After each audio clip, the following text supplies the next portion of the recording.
Good evening everyone. ধন্যবাদ সবাইকে সঠিক সময়ে এসে উপস্থিত হওয়ার জন্য। আমরা আর অল্প কিছুক্ষণ সময় অপেক্ষা করব। আমাদের ম্যাক্সিমাম নাম্বার অফ পার্টিসিপেন্টস আমাদের সঙ্গে যুক্ত হওয়া মাত্রই আমরা প্রোগ্রামটি স্টার্ট করে দিব। ধন্যবাদ সবাইকে।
Good evening everyone. টেনহাব অর্গানাইজেশনের ফার্স্ট ইনিশিয়েটিভ অ্যাব্রোড এডুকেয়ার কর্তৃক আয়োজিত webinar on research paper writing for the beginner সেশনে আপনাদের সবাইকে ওয়েলকাম জানাচ্ছি। আমি Mohammad Abu Sadat, founder of TenHub organisation. আজকের এই ওয়েবিনারে আপনাদের যে কোনো প্রশ্ন, মতামত সবকিছু আমাদের অনারেবল গেস্টের নিকট পৌঁছানো এবং গেস্টকে সার্বিক সহযোগিতার জন্য আমি পুরো সময় আপনাদের সঙ্গে রইব। টেনহাব অর্গানাইজেশন বাংলাদেশের আন্ডার গ্রাজুয়েট শিক্ষার্থীদের প্রফেশনাল জব সেক্টর এবং এডুকেশনাল সেক্টরে দক্ষতা বৃদ্ধির লক্ষ্যে দৃঢ় প্রতিজ্ঞাবদ্ধ। অ্যাব্রোড এডুকেয়ার টেনহাব অর্গানাইজেশনের এমন একটি গৃহীত পদক্ষেপ যেখানে যে সকল শিক্ষার্থী তাদের গ্রাজুয়েশন শেষ করে বিদেশে উচ্চতর শিক্ষার জন্য যেতে চান, আমরা এই প্রোগ্রামটির মাধ্যমে তাদের জন্য বিভিন্ন ওয়েবিনার অর্গানাইজ করে থাকি এবং সেই সকল ওয়েবিনারে দেশ বিদেশের সকল নামি দামি স্কলারদের সঙ্গে আপনাদেরকে পরিচয় করিয়ে দিই। অ্যাব্রোড এডুকেয়ার প্রজেক্টের আওতাভুক্ত ওয়েবিনারগুলোতে অংশগ্রহণ করতে একজন আন্ডার গ্রাজুয়েট শিক্ষার্থীকে কোনো রেজিস্ট্রেশন ফি পে করতে হয় না। মাত্র 10 টাকা কনফার্মেশন ফিতে একজন আন্ডার গ্রাজুয়েট শিক্ষার্থী এই সকল ওয়েবিনারগুলোতে অংশগ্রহণ করতে পারেন এবং তাদের 10টি দক্ষতা বিকাশ করতে পারেন। উচ্চশিক্ষা এবং উচ্চশিক্ষায় সহায়ক সকল ধরনের কনফিউশন, প্রশ্ন এবং সার্বিক তথ্য আমরা আপনাদেরকে এই অ্যাব্রোড এডুকেয়ার প্রোগ্রামটির মাধ্যমে পৌঁছে দেওয়ার চেষ্টা করি। আজকের এই সেশনটি চলাকালীন যদি সরাসরি রিলেটেড আপনাদের যে কোনো কোশ্চেন থাকে, সেক্ষেত্রে আপনারা হ্যান্ড রেজ করে কোশ্চেনটি করতে পারবেন। এছাড়া যে কোনো কোশ্চেন আপনারা পুরো সময়টিতে চ্যাট বক্সে লিখে জানাতে পারবেন, আমি সেগুলো ম্যামের নিকট পৌঁছে দিব। এছাড়াও ম্যামের ডিসকাশন শেষে আপনাদের যে কোনো কোশ্চেন আপনারা মাইক্রোফোনটি আনমিউট করে সরাসরি ম্যামকে করতে পারবেন। তো চলুন কথা না বাড়িয়ে আমাদের আজকের অনারেবল গেস্টের সাথে পরিচিত হওয়া যায়। আপনারা ইতিমধ্যেই হয়তো জেনে গিয়েছেন আমাদের আজকের এই প্রোগ্রামটির webinar on research paper writing for the beginner সেশনে গেস্ট হিসেবে কে উপস্থিত রয়েছেন। আমাদের আজকের ওয়েবিনারে আমাদের অনারেবল গেস্ট হিসেবে উপস্থিত রয়েছেন ঢাকা বিশ্ববিদ্যালয়ের গবেষণা সোসাইটির সভাপতি, former research fellow, ministry of planning, government of the people's republic of Bangladesh, Nasrin Jabin ma'am. সম্প্রতি তরুণ শিক্ষার্থীদের মাঝে গবেষণাকে ছড়িয়ে দিতে ম্যামের আউটস্ট্যান্ডিং কন্ট্রিবিউশনের জন্য 2020 সালে ইউএস এর global centre for innovation and learning থেকে গ্লোবাল ইউথ রিসার্চার অ্যাম্বাসাডর অ্যাওয়ার্ডে ম্যাম ভূষিত হয়েছেন। কর্মজীবনে ম্যাম রিসার্চ ডেটা অ্যানালাইসিস হিসেবে centre for genocide studies, university of ঢাকাতে দায়িত্ব পালন করেছেন। বাংলাদেশ সহ ভারত, নেপাল, ইউএসএ এবং ইউকেতে সেভারাল ইন্টারন্যাশনাল ওয়েবিনার অ্যান্ড কনফারেন্সে ম্যাম লেকচার প্রদান করেছেন। ম্যাম বর্তমানে একজন রিসার্চ অ্যাসোসিয়েট এবং centre for critical and qualitative studies বিভাগে ইউনিভার্সিটি অফ লিবারেল আর্টস বাংলাদেশে দায়িত্ব পালন করছেন। ম্যামের মতন একজন অসাধারণ গুণী মানুষকে আজকে আমাদের মাঝে পেয়ে আমরা সত্যি ভীষণ আনন্দিত। ম্যামকে আমাদের সেশনে স্বাগতম। Welcome to our session ma'am, কেমন আছেন আপনি? হ্যালো, এই তো ভালো আছি আলহামদুলিল্লাহ। আপনারা সবাই কেমন আছেন? জি ম্যাম, আলহামদুলিল্লাহ আমিও বেশ ভালো আছি। পার্টিসিপেন্টসরাও আশা করি অনেক ভালো আছেন, তারা উত্তর দিবেন আপনাদের প্রশ্ন। আর শুরুতে ম্যাম আপনাকে অনেক বেশি ধন্যবাদ যে আপনার আমার ব্যস্ত সময়ের মধ্যে আমাদেরকে সময় দিতে রাজি হওয়ার জন্য। We are really grateful for the opportunity. তো ম্যাম আমি আর কথা না বাড়িয়ে সরাসরি আপনার পারমিশন সহ ফ্লোরটা আপনাকে তুলে দিচ্ছি। Now the floor is yours ma'am. Sure. Thank you. আমি একটু স্ক্রিনটা শেয়ার করছি, হ্যাঁ। Sure ma'am.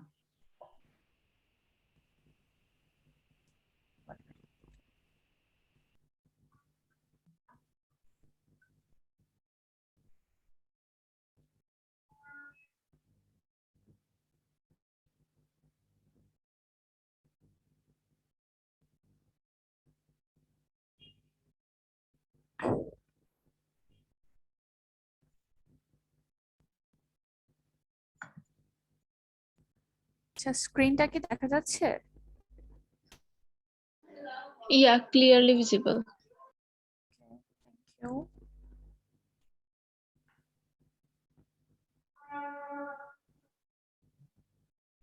আচ্ছা, আসসালামু আলাইকুম সবাইকে। আশা করছি সবাই অনেক সুস্থ এবং সুন্দর আছেন। আহ, আমি নাসরিন জেবিন, বর্তমানে কাজ করছি ইউল্যাবের centre for critical and qualitative studies research associate হিসেবে, এবং একই সাথে কাজ করছি প্ল্যানিং মিনিস্ট্রিতে রিসার্চ ফেলো হিসেবে। তো আমাদের আজকের কন্টেন্টটা হচ্ছে যে আমরা মানে যারা বিগিনার, আমি নিজেও ধরতে গেলে বিগিনার, কারণ এই সেক্টরটা এত ব্রড, এটার ডেপথটা এত বেশি যে আপনি যত কাজ করবেন তত আপনার কাছে মনে হবে যে I am just a novice. So দেখা যাচ্ছে যে আমরা বিগিনার যারা, তারা অনেক সময় বুঝে উঠতে পারি না যে আমি এক্স্যাক্টলি একটা টপিক কিভাবে চুজ করব। আমি একটা টপিক চিন্তা করলাম, সেটাকে কিভাবে ন্যারো ডাউন করব টু রাইট অ্যান আর্টিকেল। তারপর হচ্ছে একটা হয়তো অনেক সময় আমরা টপিকও চিন্তা করে ফেলতে পারি, দেন একটা লেখা লিখেও ফেলতে পারি, কিন্তু এক্স্যাক্টলি আমি সেটাকে কোন ফরম্যাটে দাঁড় করাবো এবং কিভাবে আমি সাবমিট করব আমার ফাইনালি, যাতে এইটা লেখাটা পাবলিশ হয় ভালো একটা জার্নালে। তো এই যে কিছু কিছু জায়গায় আমাদের অনেক সময় নলেজের ল্যাকিংস থাকে, আমরা অনেক কিছু জানি না, আমাদেরকে অনেক ক্ষেত্রে অনেক কিছুরই অ্যাক্সেস দেওয়া হয় না। সো এগুলো হচ্ছে ইয়াং রিসার্চারদের জন্য কিছু চ্যালেঞ্জেস, যে চ্যালেঞ্জেসটা অলমোস্ট সবাই ফেস করে। তো আমি নিজেও আসলে অনেক থেকে থেকে শিখেছি, অনেক অনেক কষ্ট করেই আসলে কাজটা শিখতে হয়। কিন্তু একবার আপনি শিখে গেলে এবং আপনার একবার যদি আপনার এটার প্রতি একটা ভালো লাগা তৈরি হয়ে যায়, এবং সবচেয়ে বড় কথা হচ্ছে যে এটা আপনার একটা স্কিল, এটা আপনার একটা it will work like as an equipment. So আপনি যখন ওয়েল ইকুইপড হবেন তখন কিন্তু আপনার কাছ থেকে এই ইকুইপমেন্টটা, এই টুল, এই নলেজ, এই স্কিলটা আর কেউ কখনো নিতে পারবে না, এবং আপনি দেশের পৃথিবীর যে প্রান্তেই থাকেন না কেন আপনি কাজ করতে পারবেন। তো এটা হচ্ছে খুব মজার ব্যাপার যে এটা লাইফ টাইম একটা স্কিল, যেটার প্র্যাকটিস না থাকলেও আপনি ভালো কিছু করতে পারবেন। তো আমরা শুরু করে দেই আর কথা না বাড়িয়ে। তো আমরা আজকে খুব মানে ওয়ার্ম আপ থেকে শুরু করি। লাইক আমরা জানি যে রিসার্চ কি। রিসার্চ বলতে আমরা নামটাতেই শুনতে পাচ্ছি রি অ্যান্সার, লাইক মানে again and again, time and again search করা, এটাকে রিসার্চ বলছি। কিন্তু রিসার্চের কনসেপ্টটা ডিসিপ্লিন টু ডিসিপ্লিন ভ্যারি করে, প্রফেশন টু প্রফেশন ভ্যারি করে। একজন জার্নালিস্ট রিসার্চ বলতে যেটা বোঝায়, একজন একাডেমিশিয়ান হিসেবে আমরা রিসার্চ বলতে সেটা সম্পূর্ণভাবে টু দি পয়েন্ট আমরা সেটাকে রিসার্চ বলি না, বিকজ আমরা বিশ্বাস করি, আমরা যারা একাডেমি এরিয়াতে আছি, আমরা আমরা হচ্ছে রিসার্চের অ্যাকচুয়াল ডেফিনিশনটা নিয়ে কাজ করি, এবং রিসার্চ যে একটা সিস্টেমেটিক প্রসেস সেটা আমরা হচ্ছে মেনটেন করি, যেটা জার্নালিস্ট বা অন্যান্য প্রফেশন লাইক মার্কেট রিসার্চ হচ্ছে, বা সিম্পল ছোট্ট একটা কাজের জন্য অনেক সময় একটা ছোটখাটো রিসার্চ করা হয়। তো মূলত রিসার্চ বলতে যা বোঝায় আমরা আজকে সেটা শিখবো। তো রিসার্চ বলতে কি বোঝায় তা জানার আগে আমরা এটা জেনে নিব রিসার্চ বলতে আসলে কি না বোঝায়, মানে research what it is not actually. কারণ আমাদের মধ্যে কিছু প্রিকনসেপশনস আছে, কিছু বায়াসনেস আছে, আমাদের মধ্যে কিছু মিসকনসেপশনস আছে, যে আমরা কিছু জিনিসকে রিসার্চ বলে ধরে নেই। কারণ সাধারণভাবেই অনেক কিছু আমাদের কাছে আসে, আমরা মনে করি যে এটা research, but actually academic research, আজকে পুরোপুরি কথা বলবো একাডেমিক রিসার্চ নিয়ে, একাডেমিক রাইটিং নিয়ে।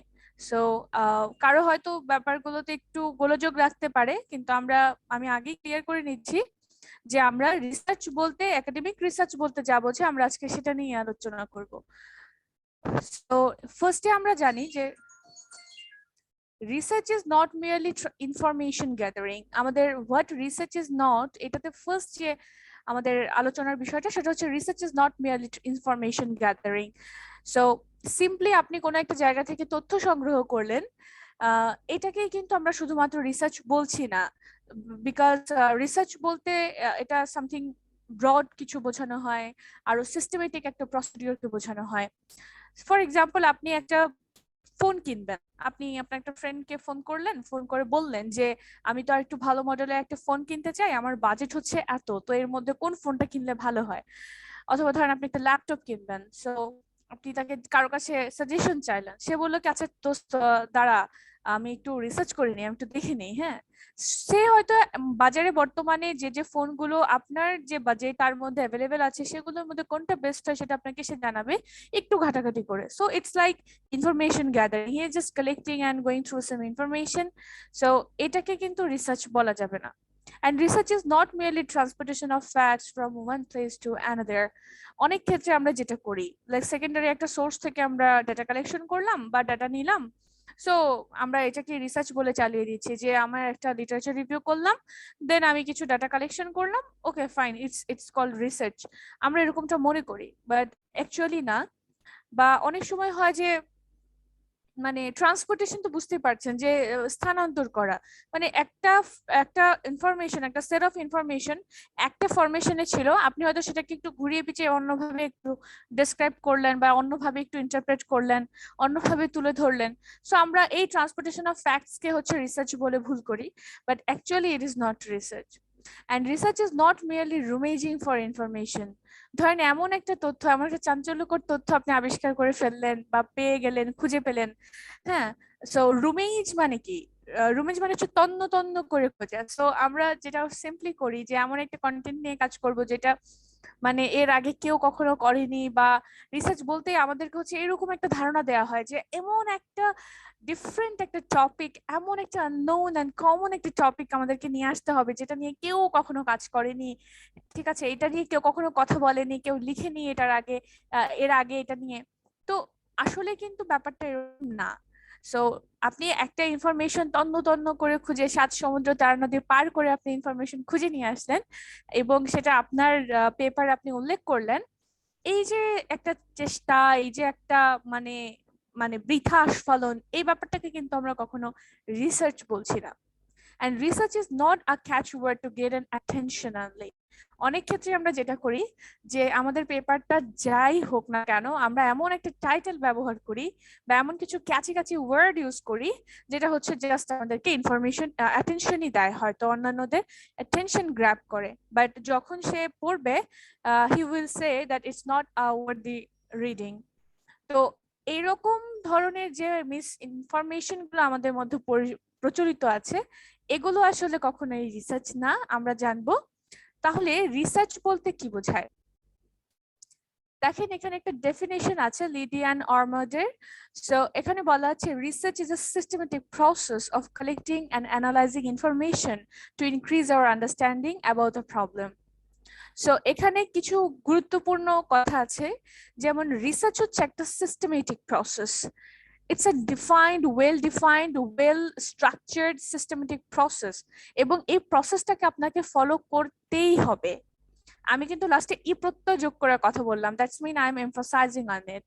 সো আপনাকে এই যে সিস্টেমেটিক প্রসেসটা এইটা ফলো করতেই হবে। সিস্টেমেটিক প্রসেসটা কি? সিস্টেমেটিক প্রসেসটা হচ্ছে আপনি একটা প্রবলেম দিয়ে আপনার রিসার্চটা শুরু হবে, মানে কোনো একটা প্রবলেম, কোনো একটা ইস্যু যেটা আপনি অ্যাড্রেস করতে চাইবেন আপনার রিসার্চে, আপনার আর্টিকেলে।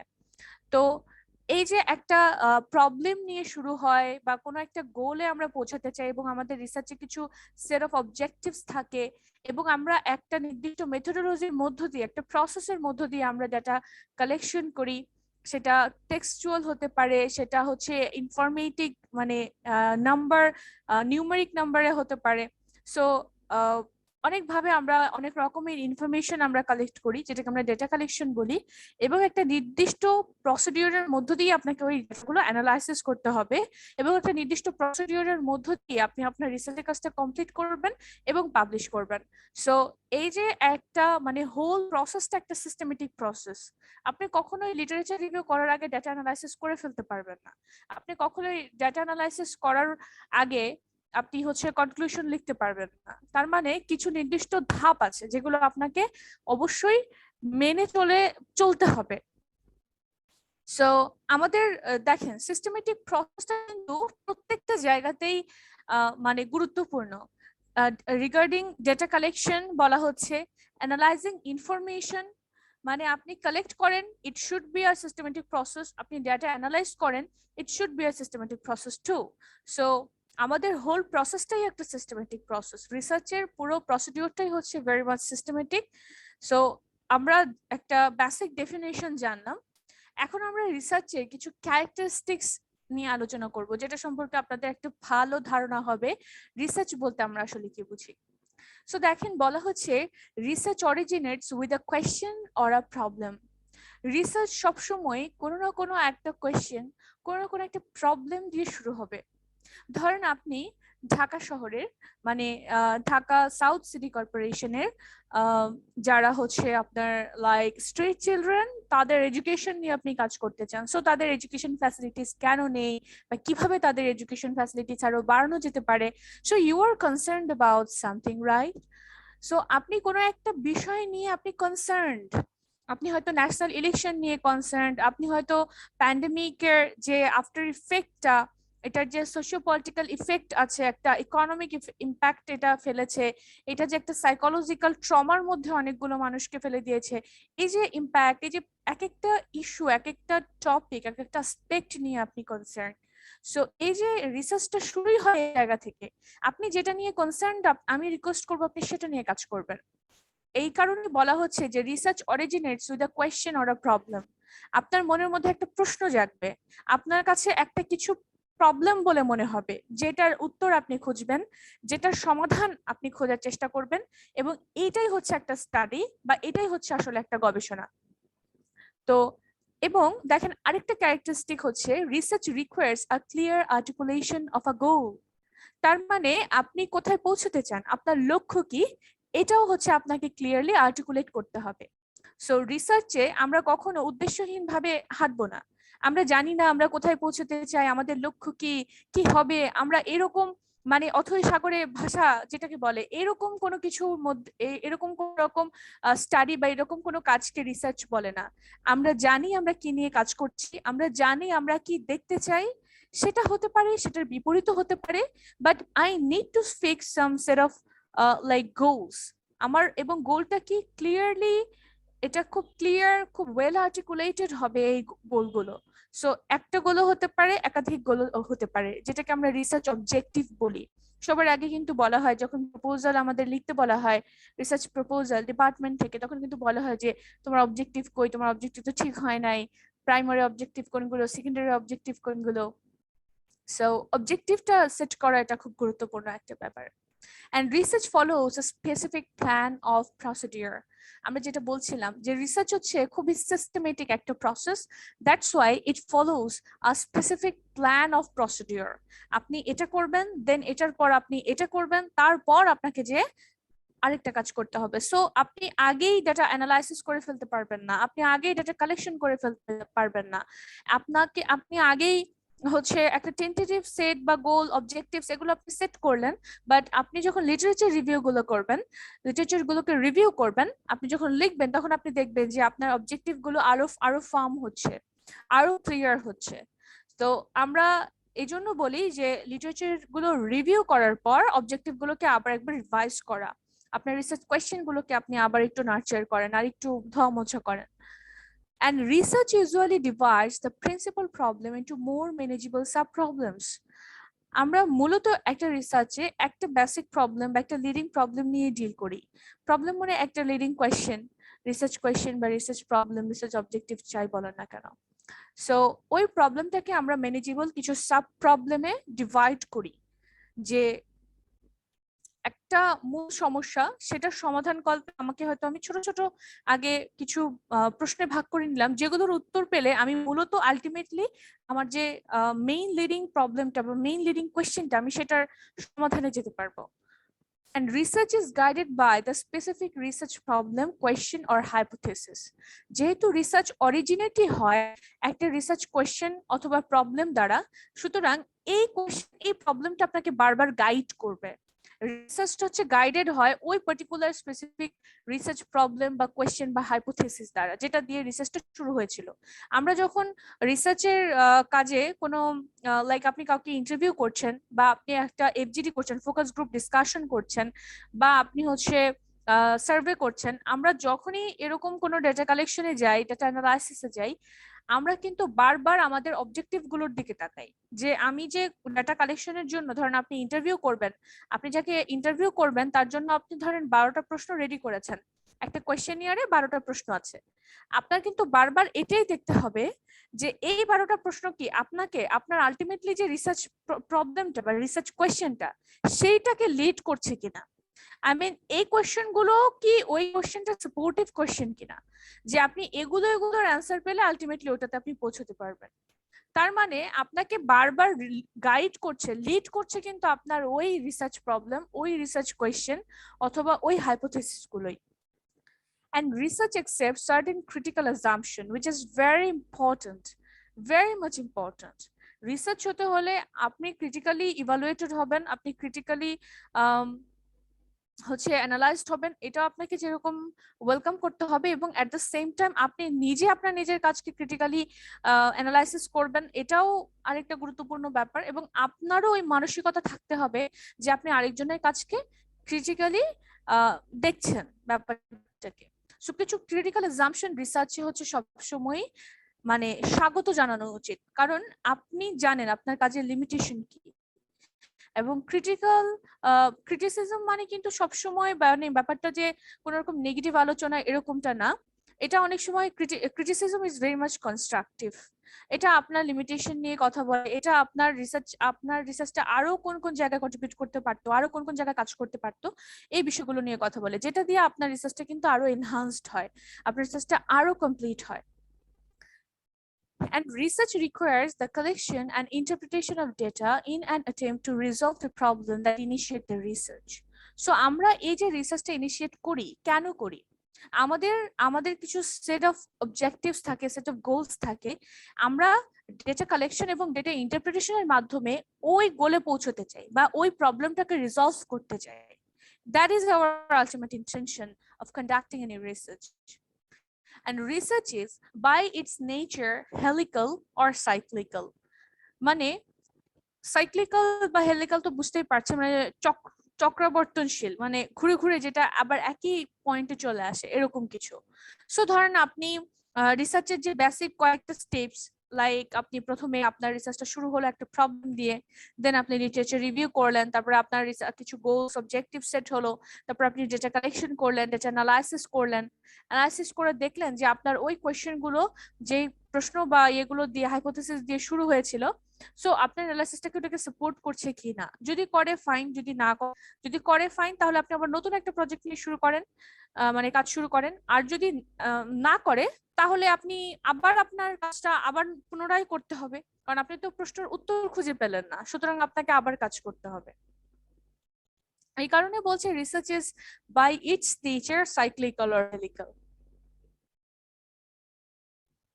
আচ্ছা, লিটারেচার রিভিউটা নিয়ে অল্প একটু কথা বলবো।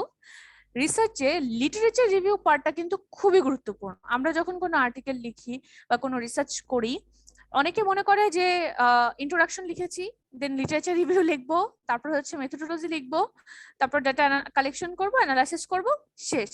দেখেন, এমনও হতে পারে আপনি যেদিন লেখাটা ফাইনালি এডিট করছেন, মানে আপনার কালেকশন শেষ, ডাটা কালেকশন শেষ, ডাটা অ্যানালাইসিস শেষ, সবকিছু শেষ, ওই দিনেও তো আপনি একটা নতুন লিটারেচার পেতে পারেন, আপনার প্রাসঙ্গিক একটা লিটারেচার। সো লিটারেচার রিভিউ হচ্ছে এমন একটা প্রসেস, এমন একটা কাজের, মানে রিসার্চে এমন একটা কাজ যেটা হচ্ছে একটা continuous process. once you are done with data collection, আপনি কিন্তু ওখানে আর কোনো কিছু ইনপুট করতে পারবেন না, আপনি একটা ডাটা আর অ্যাড করতে পারবেন না। আপনার অপ্রয়োজনে আপনি হয়তো একটা ডাটা ফেলতে পারবেন যে এটা আমার কাজের জন্য রিলেভেন্ট না, but I collected it, but আপনি ফেলে দিতে পারবেন। কিন্তু দেখেন, আর কোনো ইনপুট দেওয়ার কিন্তু কোনো সুযোগ নেই। আপনি যা কালেকশন করেছেন, দ্যাটস ইউর রিসোর্সেস, আপনাকে এইটা নিয়ে এখন কাজ করতে হবে, আপনার নতুন করে আর কাজ করার সুযোগ থাকে না। এবং আপনি যা ডেটা কালেকশন করেছেন, based on your collection, your analysis will be in that particular pattern. তার মানে অ্যানালাইসিসও আপনার নতুন করে সংযোজন করার কিছু নেই, আপনার এক্সিস্টিং যে ডেটা সেট, আপনার এক্সিস্টিং যে ডেটা, আপনাকে সেটার উপর বেস করেই কাজ করতে হচ্ছে। কিন্তু লিটারেচার রিভিউতে এখানে কিন্তু পুরোপুরি ভিন্ন। আপনি যেদিন লিটারেচার রিভিউ করছেন, তারপর আপনি মেথোডোলজি পার্ট লিখছেন, সেদিনও আপনি আরো দুটো লিটারেচার যদি পেয়ে যান, রিভিউ করে ফেলতে পারেন এবং অ্যাড করে ফেলতে পারেন লিটারেচার রিভিউ পোর্শনে। তারপর ধরেন আপনি ডাটা কালেকশন করছেন, সেখানে গিয়ে কারো মাধ্যমে কারো কাছ থেকে একটা রেফারেন্স বুক পেয়ে গেলেন। তারপর হচ্ছে ডেটা অ্যানালাইসিস করছেন, আপনি হয়তো ওই রেফারেন্স বুকের মানে সূত্র ধরে আরো কিছু বই আপনি পেয়ে গেলেন, কিছু রিসোর্সেস পেয়ে গেলেন, কিছু রিডিং ম্যাটেরিয়ালস, কিছু লিটারেচার। তার মানে লিটারেচার রিভিউ হচ্ছে একটা মানে অনগোয়িং প্রসেস। এবং আমরা বারবার বলছি লিটারেচার রিভিউ, রিভিউ মানে হচ্ছে লুক অ্যাগেইন। আপনাকে এই লিটারেচার গুলোকে বারবার তাকাতে হবে, নার্চার করতে হবে। আপনি যত বারবার পড়বেন আপনি তত বারবার রিসার্চ গ্যাপ গুলো ফাইন্ড আউট করতে পারবেন। আমরা যে একটা কথা বলি যে রিইনভেনশন অফ দ্য হুইল, লিটারেচার রিভিউটা কেন করি? It's like a foundation of a building.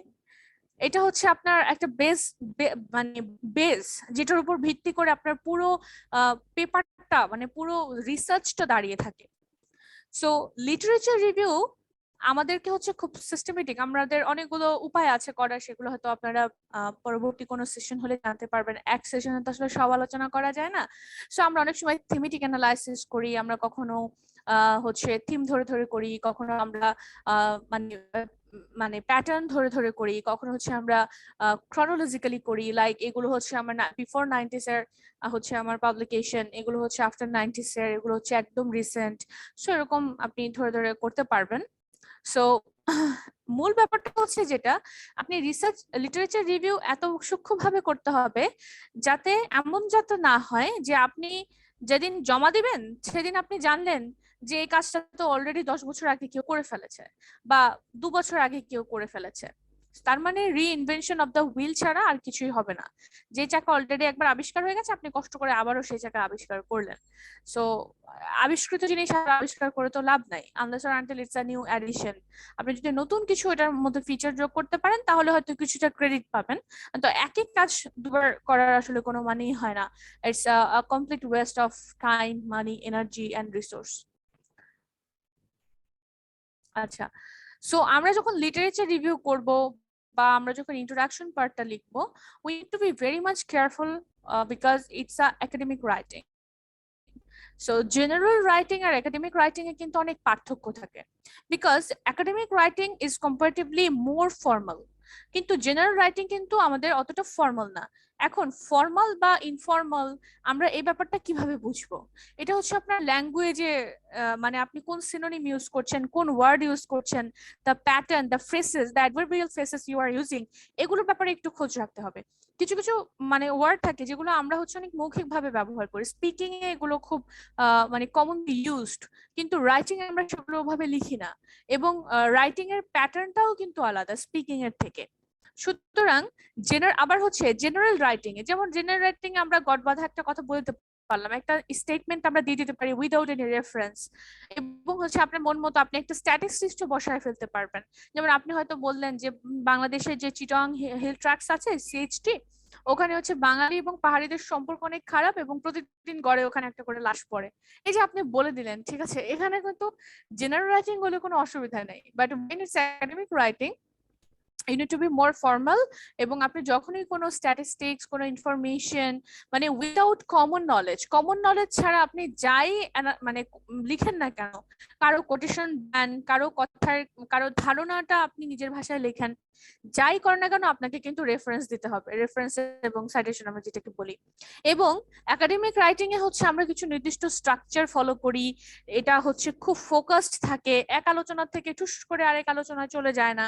হ্যাঁ, এটা একটা স্ট্রাকচার থাকে, আমরা নির্দিষ্ট একটা বিষয়ের উপর এমফাসাইজ করে আমরা একাডেমিক রাইটিং লিখি, এবং একাডেমিক রাইটিং গুলো তুলনামূলক অনেক কনসাইজ হয়, অনেক ওয়েল আর্টিকুলেটেড হয়, কারণ আমরা টাইম এন্ড এগেইন এটাকে রিভাইজ করি, এবং এটা খুব ফোকাসড হয়, এটা সাবজেক্টিভ হয় কখনো। এবং সবচেয়ে মজার ব্যাপার হচ্ছে যে একাডেমিক রাইটিং পাবলিশ হয়, জেনারেল রাইটিং কিন্তু মূলত পাবলিশ হয় না। সো এই হচ্ছে আমাদের differences between academic and general writing. So আপনারা যখন লিখবেন এটা আপনারা মনে করে রাখবেন যে আপনি একাডেমিক রাইটিং লিখছেন, তার মানে আপনাকে একটু সিরিয়াস ওয়েতে লিখতে হবে। এখন আমরা আসি যে আমরা যে লিখবো, বারবার লেখার কথা বলছি, আমরা টপিক চুজ করতে হবে আমাদের, রাইট? সো আমরা টপিক চুজ করব কিভাবে? আমরা তো একটা টপিক চুজ করে নিয়ে ফেলি, কেউ একজন সাজেস্ট করে ফেলে, আচ্ছা তুই এখন হচ্ছে ব্লগার লিঙ্ক খুব হচ্ছে, অথবা প্যান্ডেমিকের মধ্যে চাইল্ড অ্যাবিউজ বেড়ে গেছে, ডোমেস্টিক ভায়োলেন্স বেড়ে গেছে, তুই এটা নিয়ে কাজ কর, আমাদেরকে কেউ সাজেস্ট করে আর আমরা করে ফেলি। So I have few suggestions for you. So I will say that don't choose a topic that was given to you by someone else. Like আপনাকে কেউ সাজেস্ট করলেই যে আপনি সেটা নিয়ে কাজ করে ফেলবেন এমনটা না। You have proper interest. You should have proper interest. So আপনার যদি if you don't have proper interest on a particular topic, আপনার ওটা নিয়ে কাজ করার কোনো দরকার নেই। সো কেউ দিয়ে দিল, কেউ সাজেস্ট করলো, আপনার বয়ফ্রেন্ড আপনাকে রিকোয়েস্ট করলো, আপনার বোন আপনাকে বললো আচ্ছা অ্যাসাইনমেন্টটা করে দে বা এই বিষয়টা নিয়ে একটা কাজ করতে করলে আমারও অনেক উপকার হয়, বা আপনার ফ্রেন্ড বললো, বা তারা একটা স্টাডি করছে সেই গ্রুপে আপনি চুজ করে ইনভলভ হয়ে গেলেন। So unless or until you are much interested, so I will suggest not to go there, not to be involved in that particular research group. So don't choose a topic that was given to you by someone else. যদি আপনার ওটা ভেতর থেকে না আসে, if you are not concerned about a particular problem or question, then আপনার ওটা নিয়ে কাজ করার দরকার নেই। So এবং don't choose a topic that you would like to do for the benefit of someone else. যেটা আমরা সিম্পলি করে থাকি যে আমি আমার একটা কাজ করলাম, এটা করলে হয়তো লাইক আমার হাজবেন্ডের অনেক সুবিধা হবে, বা আমার বয়ফ্রেন্ডের ও আর আমি কাছাকাছি ডিপার্টমেন্টের, সো একটা টপিক নিয়ে এটা নিয়ে কাজ করলে ওর অনেক সুবিধা। তো এরকম কখনো কারো রিকোয়েস্ট রাখতে গিয়ে মানে আরেকজনের বেনিফিট হবে এইরকম চিন্তা করতে গিয়ে কখনো রিসার্চ করবেন না, কারণ ultimately it will bring you nothing. So and don't choose a topic that you think will be acceptable by others. যেটা আমরা সিম্পলি চিন্তা করি যে কি নিয়ে কাজ করব, যেটা নিয়ে কাজ করলে হচ্ছে মানে যেটা বাজারে কাটবে, হ্যাঁ যেটা হচ্ছে আমি নিয়ে কাজ করলে এটা বোধহয় সবাই বলবে ওয়াও তুই এত একটা কর্মরে জিনিস নিয়ে কাজ করতেছিস, তুই তো শালা সেই জিনিয়াস। সো আমরা ফ্রেন্ড সার্কেল এরকম করে কথা বলেই থাকি। তো এইরকম কোনো বিষয় হলে হচ্ছে আপনার কাজ করার দরকার নেই। সো এমন একটা টপিক নিয়ে কাজ করবেন যেটা হচ্ছে আপনি প্যাশনেট, যেটা আপনার ভেতর থেকে আসবে, এমন একটা কন্টেন্ট, এমন একটা ইস্যু যেটা আপনাকে মানে আপনার একটা প্রবলেম হিসেবে আপনার সামনে আসবে, সেটা নিয়ে আপনি খুব কনসার্নড হবেন, যেটা আপনি প্যাশনেট। আপনার মনে হচ্ছে আপনি টেরোরিজম নিয়ে কাজ করবেন, আপনার মনে হচ্ছে আপনি জিও পলিটিক্স নিয়ে কাজ করবেন, আপনার মনে হচ্ছে আপনি রোহিঙ্গা ইস্যু নিয়ে কাজ করবেন, আপনার মনে হচ্ছে যে ম্যালনিউট্রিশন নিয়ে আপনি কাজ করবেন। সো গো ফর ইট, আপনি ওটার নিয়ে জন্য কাজ করেন। আপনাকে আরেকজন কেউ চাপিয়ে দিচ্ছে, আরেকজন কেউ রিকোয়েস্ট করছে, আরেকজন কেউ সাজেস্ট করছে, এই জন্য আপনার কাজ করার দরকার নেই। So and choose a topic that you are familiar with. এটা খুব ইম্পর্টেন্ট। অনেকে ক্রস ডিপার্টমেন্ট কাজ করে, লাইক আপনি একটা ডিপার্টমেন্টের বাট আরেকটা ডিপার্টমেন্টের অন্য একটা কন্টেন্টে কাজ করার সুযোগ আছে, বা কেউ একজন বললো রিকোয়েস্ট করলো আপনি কাজ করে ফেললেন, বা এমন একটা মানে হার্ড একটা টপিক নিয়ে কাজ করলেন যেটা নিয়ে আপনি খুব একটা ভালো জানেন না। সো আপনি যে কন্টেন্ট নিয়ে, আপনি যে কালচারে বড় হয়েছেন, আপনি যেই এরিনাতে থাকেন, আপনার যে অ্যাম্বিয়েন্স এনভায়রনমেন্ট, আপনার যে ডিসিপ্লিনের, আপনার যে নলেজ, আপনি যেই ডিসিপ্লিনে বিলং করেন, এই যে একটা মানে আপনি যে টপিকটা নিয়ে মূলত ফ্যামিলিয়ার, আপনি যেটা সম্পর্কে ওয়েল নোন, আপনি জানেন, যেটা যথেষ্ট জানেন, পড়াশোনা আছে, যেটার প্রতি আপনার আগ্রহ আছে, এইরকম একটা টপিক হচ্ছে আপনি সবসময় চুজ করবেন। আর না হয় আপনি এটা শেষ করতে পারবেন না, শেষ করলে ওটা আলটিমেটলি আপনাকে প্লেজার দিবে না। and choose a topic that reflects who you are as a person. তো যেটা আপনাকে অ্যাজ আ পার্সন আপনাকে রিফ্লেক্ট করে, অ্যাজ আ পার্সন কি আমরা যদি সিম্পলি বলি আমাদের সবার আইডেন্টিটি কি, যেমন আমি পিস এন্ড কনফ্লিক্ট বলেন, পিস এন্ড কনফ্লিক্ট হচ্ছে সোশ্যাল সায়েন্স সাবজেক্ট। সো আমি কিন্তু পিস এন্ড কনফ্লিক্টকে বা সোশ্যাল সায়েন্সকে আমি বিলং করি, এটা আমাকে রিফ্লেক্ট করে, আমার কথাবার্তা, আমার চিন্তা ভাবনা সবকিছু কিন্তু সোশ্যাল সায়েন্সের আসপেক্টে ফ্রেমড। আমি হয়তো এর বাইরে তেমন একটা ভাবতেও পারবো না। আমাকে ইনস্ট্যান্ট কোনো রিসার্চের টপিক যদি আপনারা সাজেস্ট করতে বলেন, আমি 10টা টপিক দিলে 10টাই হবে সোশ্যাল সায়েন্সের।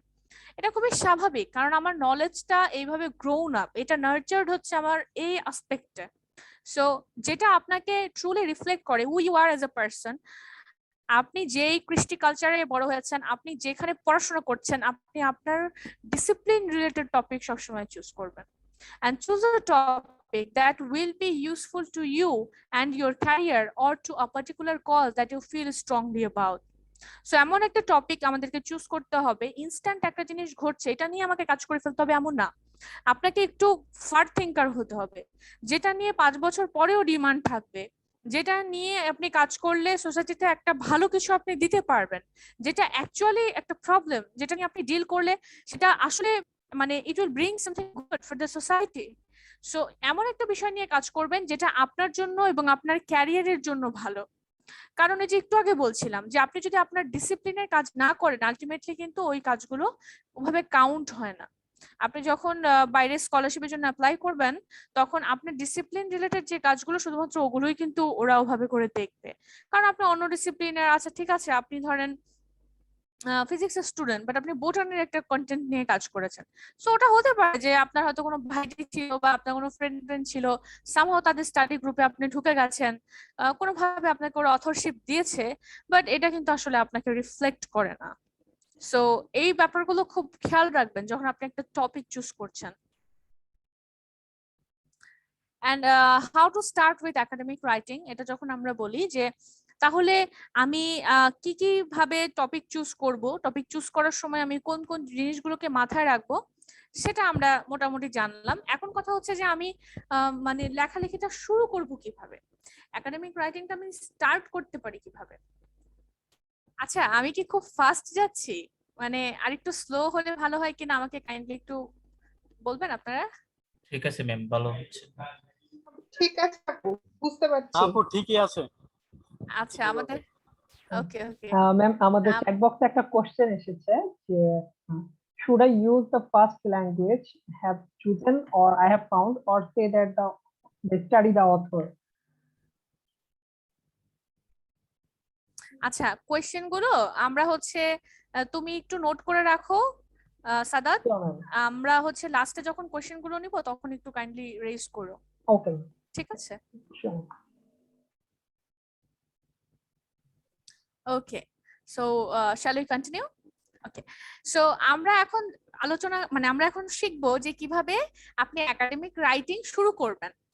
শুরু করাটা কিন্তু সবচেয়ে বড় ব্যাপার। once you are done with the planning of a work, you are done with the 50% of the task. So আপনার যখন প্ল্যানিংটা সুন্দর মতো হবে, আপনি যখন প্ল্যান করে ফেললেন, আপনি যখন ডিটারমাইন্ড, তখন কিন্তু আপনি অলরেডি কাজের 50% করে ফেলেছেন। Because planning is very much important এবং being determined is very much important. আচ্ছা, আমরা কিভাবে শুরু করব? আমাদের মাথায় একটা টপিক আসলো, যেমন ধরেন আমি বাংলাদেশের, মানে আমি হচ্ছে স্ট্রিট চিলড্রেনদের নিয়ে কাজ করতে চাই, ঠিক আছে? সো দেখেন, বারবার কিন্তু আমার সোশ্যাল সায়েন্সের টপিকে চলে আসছে, কারণ আমি নিজে কিন্তু সোশ্যাল সায়েন্সের স্টুডেন্ট। হোয়াট এভার, আপনারা হয়তো বিভিন্ন ডিসিপ্লিনের হতে পারেন, আপনারা একটু নিজেরা মিলিয়ে নিবেন। সো দেখেন, আমার মাথায় একটা কন্টেন্ট আসলো, একটা টপিক আসলো, একটা আইডিয়া আসলো, কি যে আমি ঢাকার হচ্ছে আমি স্ট্রিট চিলড্রেন নিয়ে কাজ করতে চাই। বা ধরেন আমার মাথায় এটা আসলো যে আমি স্ট্রিট চিলড্রেনদেরকে নিয়ে কাজ করতে চাই। স্ট্রিট চিলড্রেনদের সামথিং থেকে আসে আমার কাছে, এরকম খুব মানে আগ্রহ নিয়ে বলে, আপু আমি একটা কন্টেন্ট পেয়েছি, আমি রিসার্চ করব, হ্যাঁ আমি এরকম এই সেই। তাহলে ঠিক আছে, কি নিয়ে করবা? বলে আপু আমি বর্ডার কিলিং নিয়ে কাজ করবো। আমি বলি ওয়াও, দেন বর্ডার কিলিং এর কি নিয়ে কাজ করবা? এরপর আর কিছু বলতে পারে না। তো এখন বর্ডার কিলিং তো খুব বড় একটা এরিয়া, তাই না?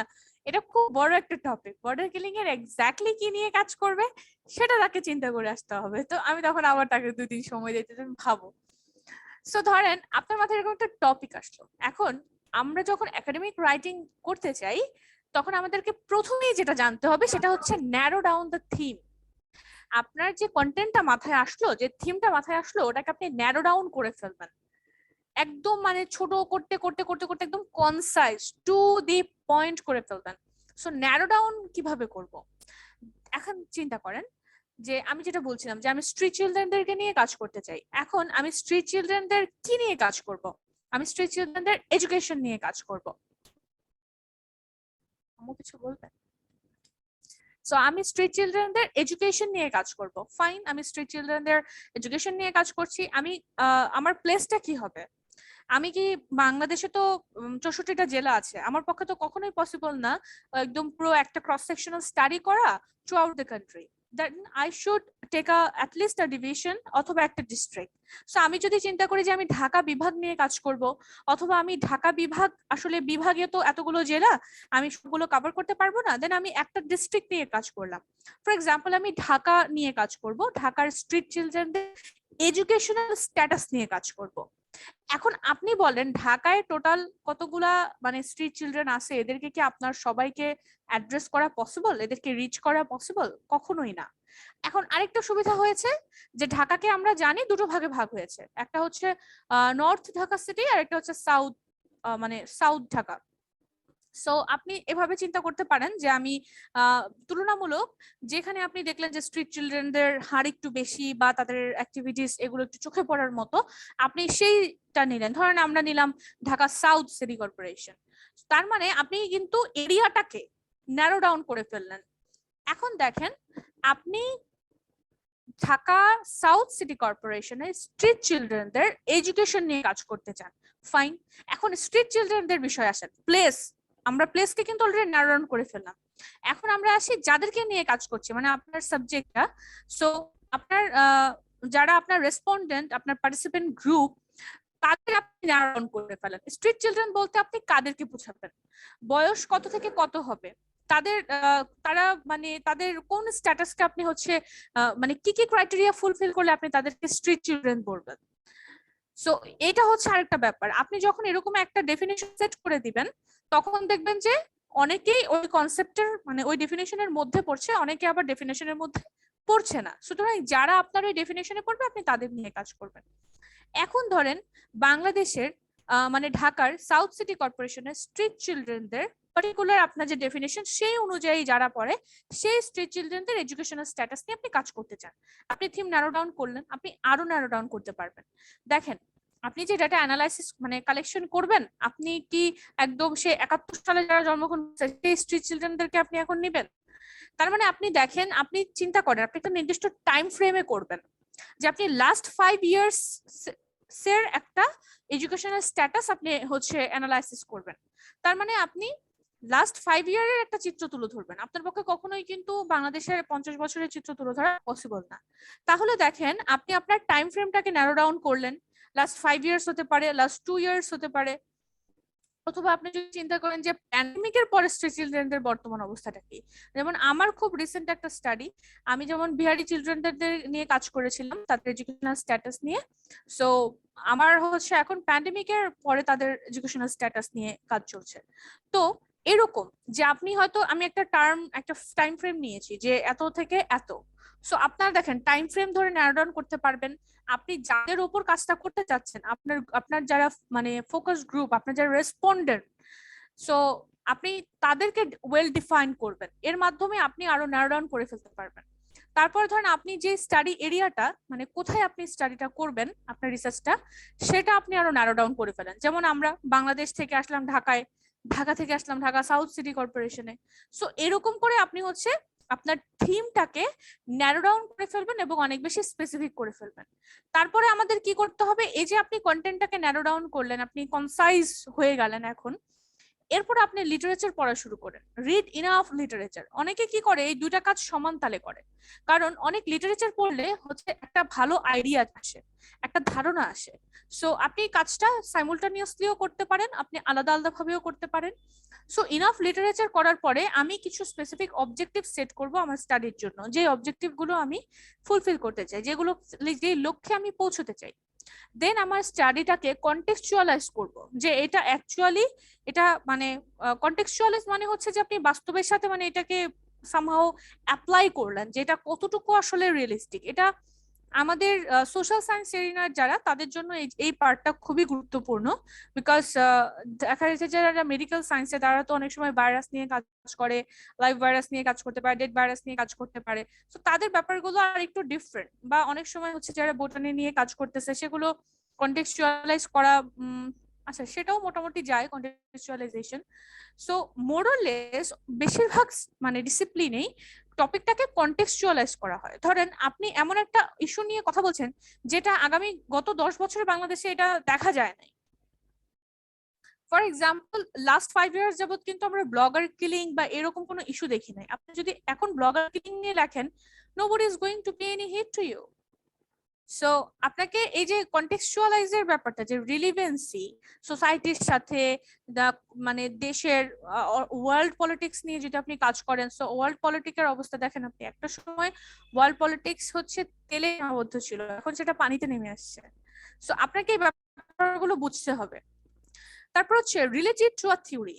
এটা সবসময় কোনো থিওরিতে যে রিলেটিভ করতে হবে এমনটা না, আপনি নিজে আপনার একটা স্টাডির মাধ্যমে আপনি একটা থিওরি প্রপোজও করতে পারেন, আপনি নিজে একটা থিওরি দিতে পারেন। সো দুটোই হতে পারে। আপনি আপনার স্টাডিটাকে, আপনার যে কনটেক্সট মানে যে কন্টেন্টটা, যে থিমটা, সেটাকে আপনি কোন একটা থিওরির সাথে রিলেটও করতে পারেন, অথবা আপনি নিজে একটা থিওরি জন্মও দিতে পারেন। এবং be careful about the formation of the sentences. ওই যেটা বললাম, একাডেমিক রাইটিং আর জেনারেল রাইটিং এর প্যাটার্ন কখনোই এক না। সুতরাং আমাদেরকে হচ্ছে সেন্টেন্সের ফরমেশনটা একটু গুরুত্ব দিতে হবে। এবং আপনি যখন কাজ করবেন মানে লিখবেন, গবেষণা করবেন, so when you are writing, be very much careful about the plagiarism, because plagiarism এমন একটা জিনিস যে আপনার যত বড় রিসার্চ পেপারই হোক না কেন, যত ভালো লেখাই হোক না কেন, ইফ ইট ইজ প্লেজারাইজড, দেন আপনার কিন্তু ওটার কোনো ক্রেডিট নেই, বরং আপনার একটা গবেষক হিসেবে আপনার জীবনে এটা একটা ডিসক্রেডিট বয়ে নিয়ে আসবে। সো প্লেজারিজম নিয়ে আমরা পরবর্তীতে কথা বলবো।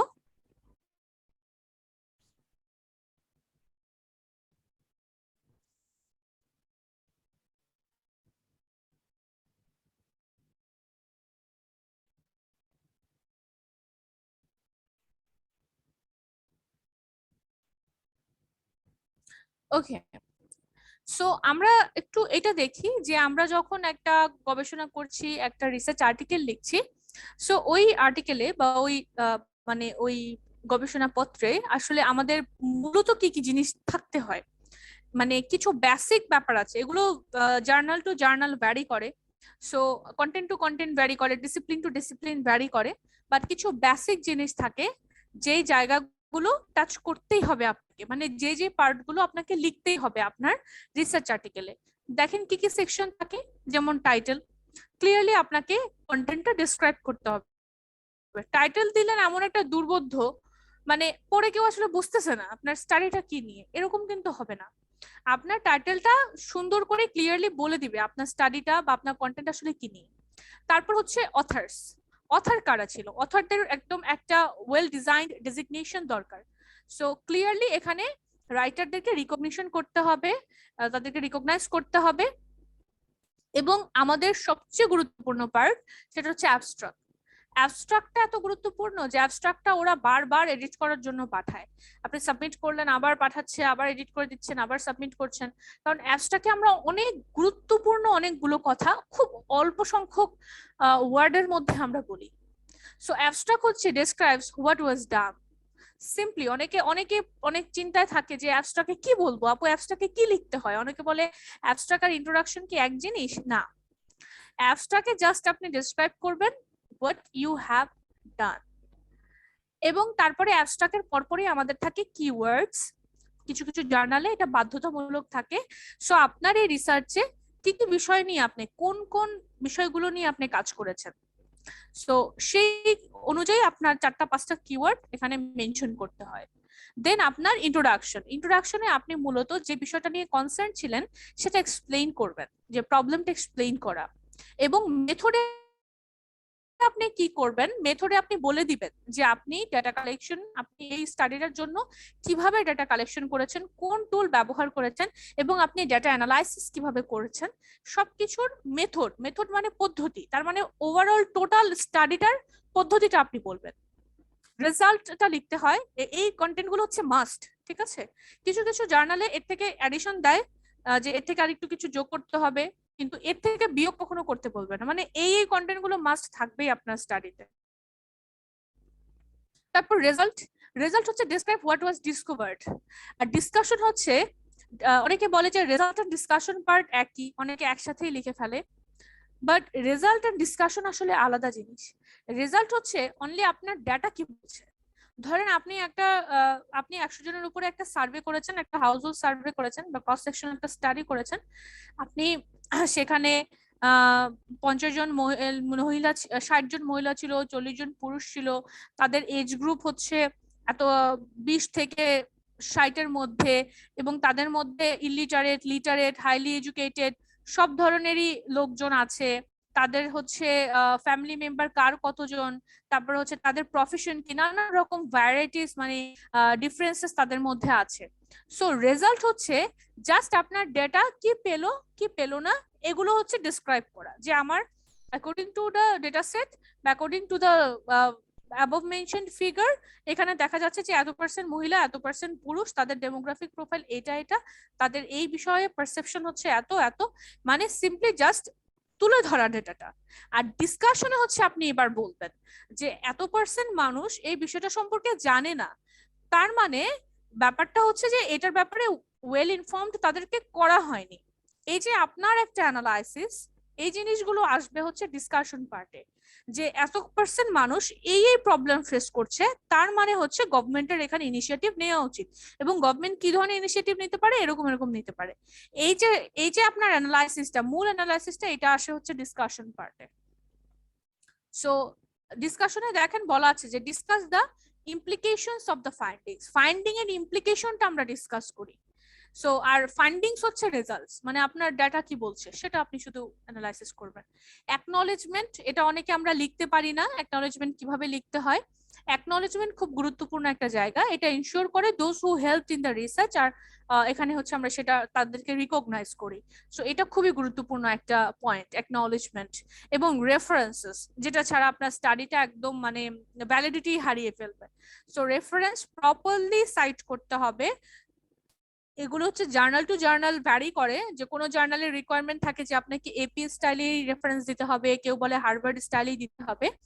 তো রেফারেন্সের স্ট্রাকচারটা হচ্ছে খুব গুরুত্বপূর্ণ। আপনি নির্ভুলভাবে যদি রেফারেন্স দিতে পারেন দেন ফাইন, কিন্তু অনেক সময় আমরা রেফারেন্সিং এ ভুল করে ফেলি, যার ফলে আমাদের প্লেজারিজমে চলে আসে যে আপনি এই লেখাটা চুরি করেছেন, কারণ আপনি ঠিকভাবে রেফারেন্স দিতে পারেননি। সো সফটওয়্যার হচ্ছে ওটা ধরতে পারে না, কারণ আপনি ভুলভাবে রেফারেন্সিং করেছেন। সেখানে হতে পারে আপনি ভুল মানে অথরের নাম ভুল লিখেছেন, অথবা হতে পারে আপনি ইয়ার ভুল লিখেছেন, অথবা আপনি কোনো জায়গায় কমা দিতে হতো, কমাটা দেন নাই, হ্যাঁ, কোথাও ইনভার্টেড কমা আছে সেখানে দেন নাই, কোনো লেখাটাকে ইটালিক করতে হতো সেটা করেন নাই। এই যে নানান ধরনের ছোটখাটো ভুল, মানে টাইপিং মিস্টেক থেকে শুরু করে ইন্টেনশনাল আনইন্টেনশনাল কোন রকম মিস্টেক হলেই সেটা রেফারেন্সিং এ ঝামেলায় চলে যায়, এবং রেফারেন্সিং এ ভুল হওয়া মানে হচ্ছে আপনার পুরো পেপারে এটার একটা নেগেটিভ ইম্প্যাক্ট পড়ে। এবং অ্যাপেন্ডিক্স হচ্ছে যে আপনি যে কোয়েশ্চেনিয়ার দিয়ে আপনি ডাটা কালেকশন করেছেন, কখনো কখনো আমাদের কাছে সেই কোয়েশ্চেনিয়ার গুলো চায়। সুতরাং রিসার্চ যখন আপনারা শুরু করবেন, from the very beginning day থেকে শুরু করে যেদিন আপনার লেখাটা পাবলিশ হলো, পাবলিশ হয়ে যাওয়ার আগ পর্যন্ত ইচ এন্ড এভরি ডকুমেন্ট আপনি প্রিজার্ভ করবেন, এবং অবশ্যই উইথ মানে পার্টিকুলার রিনেম। আমরা অনেক সময় হচ্ছে ডকুমেন্ট লিখে থাকে, আমরা ডকুমেন্ট গুলোর প্রপার রিনেম করি না, যার ফলে আপনি একটা স্টাডি করতে তো মিনিমাম আপনার 6 মান্থস লাগবে। 6 মাস আগের আপনার একটা ফাইল আপনার কম্পিউটারে ভুরি ফাইল, আমরা খুঁজে পাই না সেগুলো। সো প্রপারলি ফাইলিং করে আপনি রিনেম করে রাখবেন। এগুলো হচ্ছে আমার একটা স্কোপাস ইন্ডেক্সড জার্নালে পেপার সাবমিট করতে হলে বা আইএসআই ইন্ডেক্সড হলে আমাদের হচ্ছে এই সেগমেন্ট গুলো মিনিমাম আমাদেরকে লিখতেই হয়। এখন দেখেন কোন সেগমেন্টে আমি আনুমানিক কতটুকু মানে ওয়ার্ড আমি ইনভেস্ট করব, এটা কিন্তু কোনো স্বতঃসিদ্ধ স্ট্রাকচার না, আমি আবারও বলে দিচ্ছি, এটা কোনো স্বতঃসিদ্ধ স্ট্রাকচার না। এই স্ট্রাকচার ভ্যারি করে জার্নাল টু জার্নাল। জার্নালে হচ্ছে অথার্স গাইডলাইনে, পেপার গাইডলাইনে এগুলো বলা থাকে যে তাদের ওয়ার্ড লিমিট, কেউ বলবে আপনাকে 5000 ওয়ার্ডের মধ্যে করতে হবে, কেউ বলবে যে নট মোর দেন 8000 ওয়ার্ড, কেউ বলবে যে 7500 ওয়ার্ডস। আপনাকে ওরা বলে দিবে কত ওয়ার্ডের মধ্যে কত এবং কোনটার আনুমানিক রেশিও কতটুকু হবে, এগুলো ওরা আপনাকে বলে দেয়, গাইডলাইনটা করে দেয়। তারপরেও যারা নতুন বিগিনার তারা লিখবেন কিরকম একটা ধারণা পাবেন। দেখেন এখানে বলা আছে টাইটেল হচ্ছে 8 to 15 ওয়ার্ডস এর মধ্যে হলে ভালো, অ্যাবস্ট্রাক্ট আপনার 150 এর মধ্যেই রাখলে ভালো হয়। কিওয়ার্ডস গুলো আমাদের 6 থেকে 8টা কিওয়ার্ড, জাস্ট ইন্ট্রোডাকশনে আমরা 1000 ওয়ার্ডের বেশি কখনোই লিখবো না। লিটারেচার রিভিউতে আমরা 2000 ওয়ার্ড ম্যাক্সিমাম লিখতে পারি, অনেক সময় এর থেকেও বেশি আমরা লিখি 2000 ওয়ার্ডস।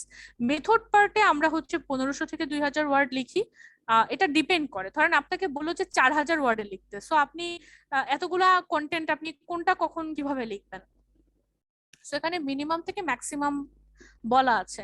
তারপর হচ্ছে রেজাল্টস পার্টটা, এই রেজাল্ট এবং ডিসকাশন, মেথোডোলজি, রেজাল্ট, ডিসকাশন, এগুলো আপনার স্টাডির অনেক সিগনিফিকেন্ট জায়গা। এই জায়গাগুলোতে আপনার যত বেশি লিখেন। সো রেজাল্টে হচ্ছে আপনার ওই এরকমই অ্যারাউন্ড 1500 ওয়ার্ড থেকে 2000। ডিসকাশনেও হচ্ছে, ডিসকাশনটা তুলনামূলক রেজাল্ট থেকে একটু ছোট হয়, কখনো সমানও হয়। সো একই রকম সাইজ। কনক্লুশন হচ্ছে আবার আপনার ইন্ট্রোডাকশনের মতো, যে আপনি এখানে ইন্ট্রোডাকশনে যেমন 500 থেকে 1000 ওয়ার্ড লিখেছেন, কনক্লুশনও আপনি ওরকম 500 থেকে 700-800 ওয়ার্ডের মধ্যে লিখবেন, এবং টোটাল আপনার মিনিমাম 4000 ওয়ার্ড হতে হবে এবং ম্যাক্সিমাম 7500 ওয়ার্ড বা 8000। সো একটা আর্টিকেলের এটা হচ্ছে একটা বেসিক লাইক এস্টিমেশন যে আপনার ওয়ার্ড সংখ্যা কত হবে। মিনিমাম আপনাকে 4000 হতে হবে, এবং এবং এটা হচ্ছে উইদাউট রেফারেন্স। রেফারেন্স এখানে কাউন্ট করছি না। সো উইদাউট রেফারেন্স, রেফারেন্স এখানে 2000-5000 ওয়ার্ড হোক, অসুবিধা নেই, রেফারেন্স আলাদা ব্যাপার। সো মূল লেখাটা আপনার হচ্ছে 4000 ওয়ার্ড থেকে 7 to 8000 ওয়ার্ড হতে হবে। আচ্ছা, এখন আমরা রিসার্চ নিয়ে কথা বলছি। অনেক সময় আসে যে কোয়ালিটেটিভ এবং কোয়ান্টিটেটিভ রিসার্চ, এই দুটো যেহেতু রিসার্চের খুব গুরুত্বপূর্ণ দুইটা শাখা, অনেকের মনে প্রশ্ন আসে যে আচ্ছা হুইচ ওয়ান ইজ বেস্ট, আমি কি কোয়ালিটেটিভ রিসার্চ করব আর আমি কোয়ান্টিটেটিভ রিসার্চ করব? মূল ব্যাপারটা হচ্ছে আপনি যদি প্রপার গাইডলাইন মেনে, আপনি যদি খুব ওয়েল ডিফাইন্ড একটা মেথোডোলজিতে এবং আপনি নির্ভুলভাবে রেফারেন্সিং করে আপনি যদি সুন্দর করে অ্যানালাইসিস রেজাল্ট পার্ট এগুলো লিখতে পারেন, অ্যাকচুয়ালি কোয়ালিটেটিভ রিসার্চও খুব ভালো, কোয়ান্টিটেটিভ রিসার্চও ভালো, মিক্সড মেথড করলে সেটাও অ্যাকসেপ্টেবল। সো এইটা নিয়ে কখনো ওরিড হবেন না যে আমি কি কোয়ালিটেটিভ রিসার্চ করব নাকি কোয়ান্টিটেটিভ রিসার্চ করব। এই ধরনের তর্কে যারা জড়ায় এরা আসলে বেকুব ছাড়া কিছু না। কারণ আমি আজ পর্যন্ত এরকম কোন, আমি যতটুকু কাজ করেছি, আমার নলেজ হয়তো খুব বেশি না, আমি এমন না যে অনেক জানি, খুব বড় হয়ে গেছি, এতটা না, খুবই ছোট মানুষ, কিন্তু যতটুকু আমি পড়েছি, যতটুকু আমি শিখেছি, আমি কখনো এরকম কিছু পাইনি যে একটা কোয়ালিটেটিভ রিসার্চ হলেই সেটা কোনো জার্নাল অ্যাকসেপ্টেড, কোয়ান্টিটেটিভ হলেই অ্যাকসেপ্টেড, হ্যাঁ, বা এই থিওরি ইউজ করলে অ্যাকসেপ্টেড, এই রেফারেন্সিং ইউজ করলে অ্যাকসেপ্টেড। অনেকে বলে আপু কোনটা বেস্ট রেফারেন্সিং, এপিএ, এমএলএ না হার্ভার্ড না শিকাগো, মানে কোনটা? বাট আসলে এরকম কোনোটা বেস্ট নেই। এটা হচ্ছে এক একজনের রাইটিং এর প্যাটার্ন। এক একটা জার্নাল এক একটা ইউনিভার্সিটি বেস্ট, এক একটা জার্নাল হচ্ছে এক একটা রিজিয়ন বেস্ট। সো সেই রিজিয়নে কোনটা প্রচলিত সেই অনুযায়ী ওরা ফিক্স করে দেয়, ওরা আপনাকে বলে দিবে, ওদের রাইটিং যে গাইডলাইনটা থাকে সেখানে লেখা থাকে যে আপনাকে হার্ভার্ডে রেফারেন্সিং করতে হবে, শিকাগোতে করতে হবে, এরকম ওরা বলে দেয়। সো এগুলো নিয়ে কখনো টেনশন করবেন না। আর রেফারেন্সিং এর প্যাটার্ন মানে স্টাইলটা সুইচ করা, লাইক আপনি এপিএ স্টাইলে রেফারেন্সিং করেছেন, if you do it through MS word, it's just a matter of click যে আপনি এপিএ তে করেছেন, আপনি এখন সেটাকে শিকাগো রেফারেন্সিং স্টাইলে নিয়ে আসবেন, just it's a matter of click. তো এই কারণে ম্যানুয়ালি রেফারেন্সিং করার থেকে আমি সবসময় সাজেস্ট করব যে আপনি ওয়ার্ড ফাইলে যে রেফারেন্সিং স্টাইলটা আছে আপনি সেভাবেই রেফারেন্সিং করেন, কারণ এটা খুবই সহজ আপনার এটা সুইচ করে ফেলতে। যে কোনো মানে কারেকশন এডিশন দরকার হলো আপনি খুব ইজিলি এটা করে ফেলতে পারবেন। রেফারেন্সিং নিয়ে যেহেতু কথা হচ্ছে, আমরা একটু জেনে নিই যে কখন আমাদেরকে আসলে সাইটেশন দিতে হবে, কখন আমাদেরকে সাইট করতে হবে। সো আমরা যখন কোনো লেখা সরাসরি কপি করব, ওয়ার্ড টু ওয়ার্ড কপি করব, কোনো একটা প্যাসেজ নেব, সো এরকম কোনো কিছু হলে যদি সরাসরি আমরা কোনো জায়গা থেকে নেই, সেখানে অবশ্যই অবশ্যই অবশ্যই আমাদেরকে সাইট করতে হবে। সাইট মানে রেফারেন্সিং দেওয়া। আচ্ছা, যখন আমরা মানে লাইক কোনো লেখা মানে কোনো একজনের স্পিচ কোট করব, কোনো একজনের বক্তব্য, কোনো একটা স্টেটমেন্ট আমরা কোট করব, তখনও আমরা সাইটেশন দিব। আচ্ছা, তারপরে যখন আমরা ধরেন কোনো একজনের আইডিয়া নিব, মানে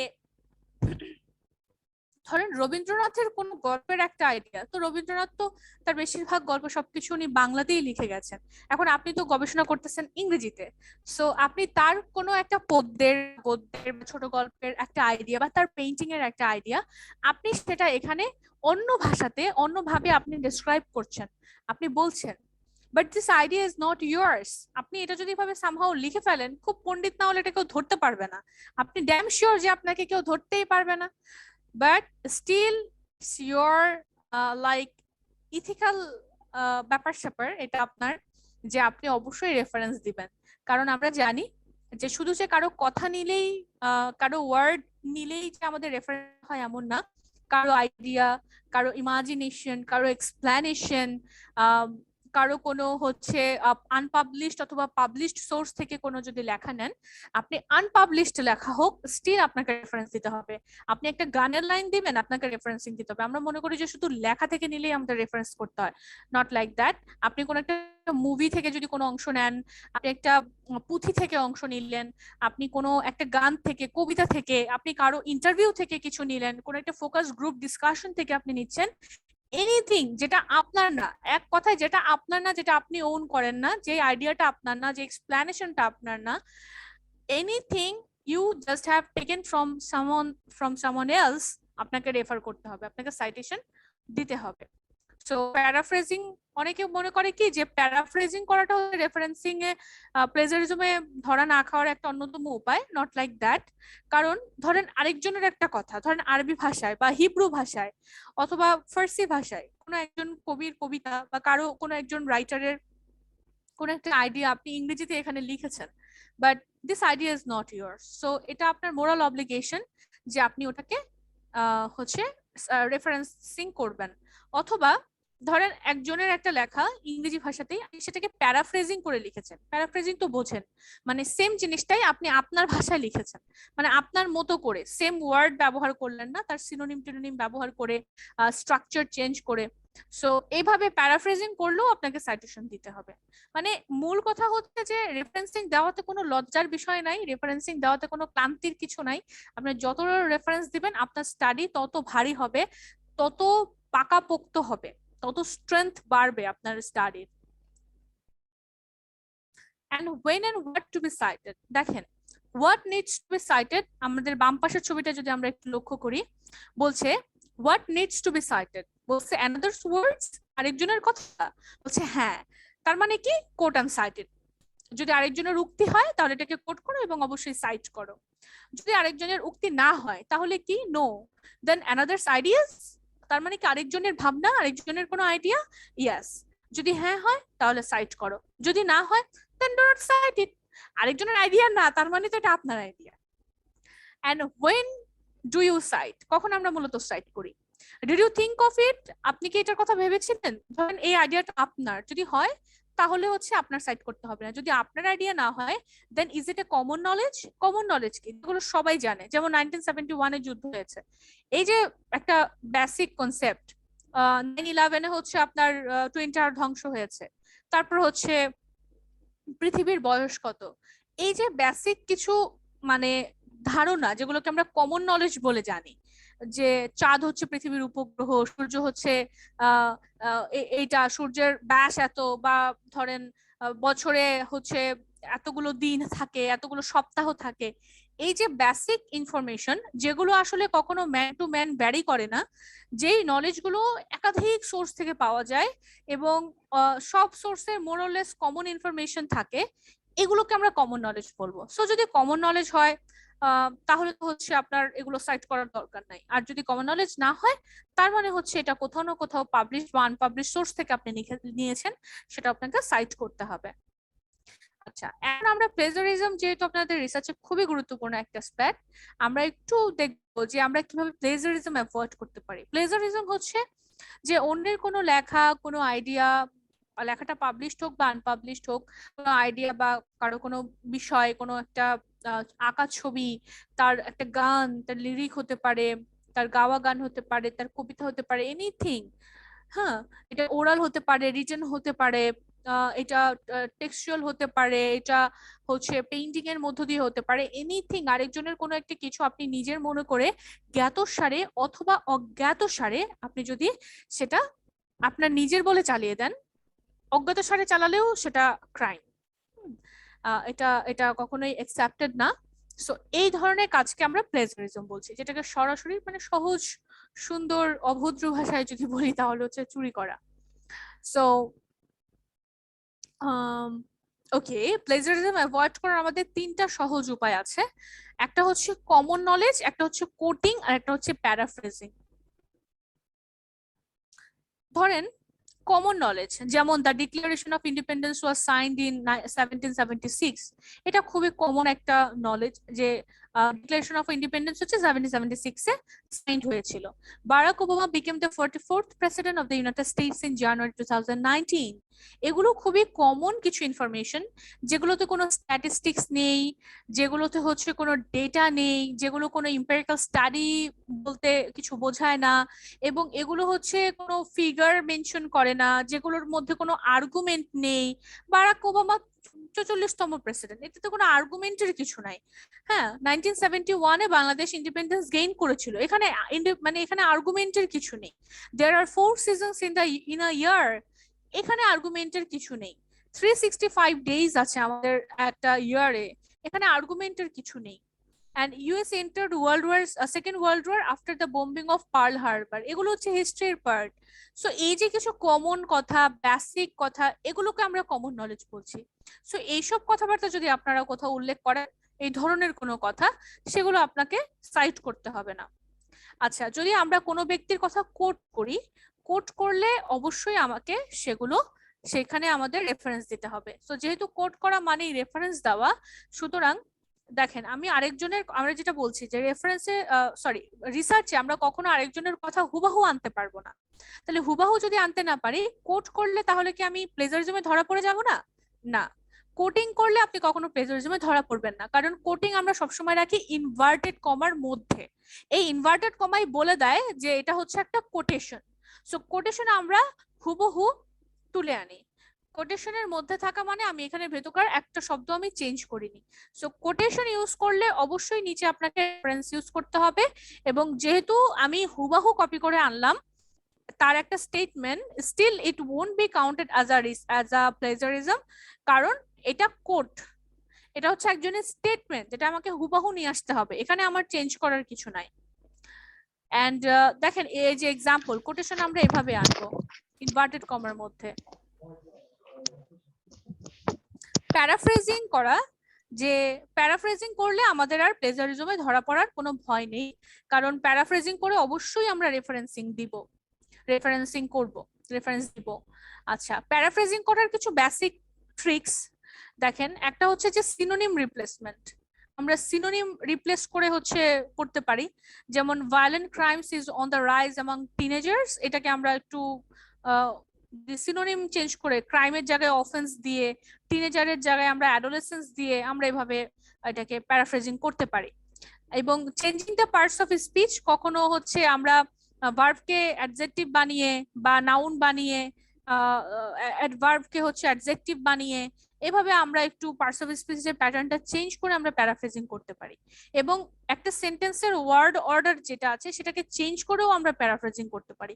আর প্যারাফ্রেজিং এর আরো একটা মানে খুবই কমন একটা উপায়, সেটা হচ্ছে active to passive, passive to active. মানে অ্যাক্টিভে থাকলে সেটাকে প্যাসিভে লেখা, প্যাসিভে লেখা অ্যাক্টিভে লেখা, তার মানে এখানে আর ওটা কপি হলো না, লেখাটা একটু চেঞ্জ হয়ে গেল। দেন রিডাকশন অফ ক্লজের একটু পরিবর্তন করে। সো এগুলো আমার খুবই কমন কিছু উপায় প্যারাফ্রেজিং করার। এইভাবে করে আপনারা যদি কোটেশন, এভাবে করে আপনারা যদি রেফারেন্স দেন, তাহলে আপনাদের আর প্লেজারিজমে ধরা পড়ার কোনো ভয় নেই। প্যারাফ্রেজিং করার কিছু অনলাইন টুল আছে, মানে কিছু সহজ মাধ্যম আছে, আপনারা কিছু সফটওয়্যার ব্যবহার করে প্যারাফ্রেজিং করতে পারেন। এগুলো সেগুলো references. So I'm done. I hope that you are not like sleeping, because I know that my lecture was very boring. So I hope that you are still awake. So if you have any question. না ma'am, মোটেও boring ছিল না। Personally আমি খুবই enjoy করছি এবং আমি আজকে অনেক কিছু জানতে পারছি, শিখতে পারছি। তো আমি আশা করি পার্টিসিপেন্টসেরও অনেক কিছু তারা নতুন ভাবে শিখতে পারছেন। সো পার্টিসিপেন্টস যারা আছেন, আপনারা যদি কারো কোশ্চেন থাকে আপনারা সরাসরি হ্যান্ড রেজ করতে পারবেন, তার মাঝখানে আমরা চ্যাট বক্স থেকে কোশ্চেন গুলো নিতে থাকবো। আর যদি আপনাদের কোনো কোশ্চেন থাকে আপনারা চ্যাট বক্সে লিখে জানাতে পারবেন অথবা হ্যান্ড রেজ করতে পারবেন। আপু, লাস্ট মোমেন্টে এই সাইটেশন রেফারেন্সিং এর যে ওয়ে বা অ্যাপ সে কথা বলা হয়েছে, এটা আরেকবার একটু রিপিট করবেন। আমি শাকিলা, আমি আপনার প্রশ্নটা বুঝিনি। ম্যাম, উনি হচ্ছেন আপনি যে লাস্ট যে স্লাইডটা দেখিয়েছেন রেফারেন্সিং সাইটেশনের জন্য, উনি সেই স্লাইডটা একটু রিপিট করতে চাচ্ছেন। আচ্ছা, এটা রেফারেন্সিং এর জন্য না, এটা প্যারাফ্রেজিং এর জন্য। ওকে, সো ম্যাম ফার্স্টে যে একটা কোশ্চেন এসেছে,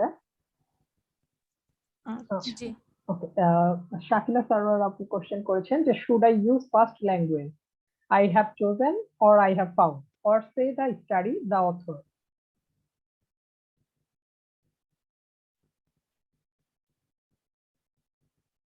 should I use first language? Okay, very good question. যে আমি কি হচ্ছে ফার্স্ট ল্যাঙ্গুয়েজ ইউজ করব নাকি থার্ড ল্যাঙ্গুয়েজ? আমি আসলে দুইভাবেই পড়েছি, আর্টিকেল গুলো দুইভাবেই দেখা গেছে, মানে দুই ভাষাতেই ছিল, মানে দুইভাবেই ইন্টারপ্রিটেশন ছিল। তবে বেশিরভাগ ক্ষেত্রেই আমি দেখেছি যে থার্ড পার্সনে লেখা, যে ইটস বিন ফাউন্ড, তারপর হচ্ছে আপনার like the data says that, the data describes that, এরকম করে কথাবার্তা ছিল। সো আমার মনে হয় যে বিগিনার হিসেবে বা ঠিক, ইটস নট অ্যাবাউট বিগিনার, অনেক ভালো ভালো লেখাও ফার্স্ট ল্যাঙ্গুয়েজে আছে, আবার অনেকগুলো লেখা থার্ড ল্যাঙ্গুয়েজেও আছে। তবে বেশিরভাগ যেহেতু আমি থার্ড ল্যাঙ্গুয়েজেই পেয়েছি, আই উইল প্রেফার যে আমরা থার্ড ল্যাঙ্গুয়েজেই লিখবো। এটা মোটামুটি কম্পারেটিভলি, মানে থার্ড ল্যাঙ্গুয়েজে লেখাটাই সেফার, কম্পারেটিভলি একটা সেফার জোনে থাকা। ওকে, থ্যাংক ইউ ম্যাম। দেন সৈয়দ গুলাম নবীন ভাই জানতে চাচ্ছেন যে আসসালামু আলাইকুম, একজন আন্ডার গ্রাজুয়েট স্টুডেন্ট হিসেবে কোন ইয়ারে গবেষণা শুরু করা উচিত বা আদর্শ সময়? Very good. আন্ডারগ্রেড স্টুডেন্ট হিসেবে আমি মনে করব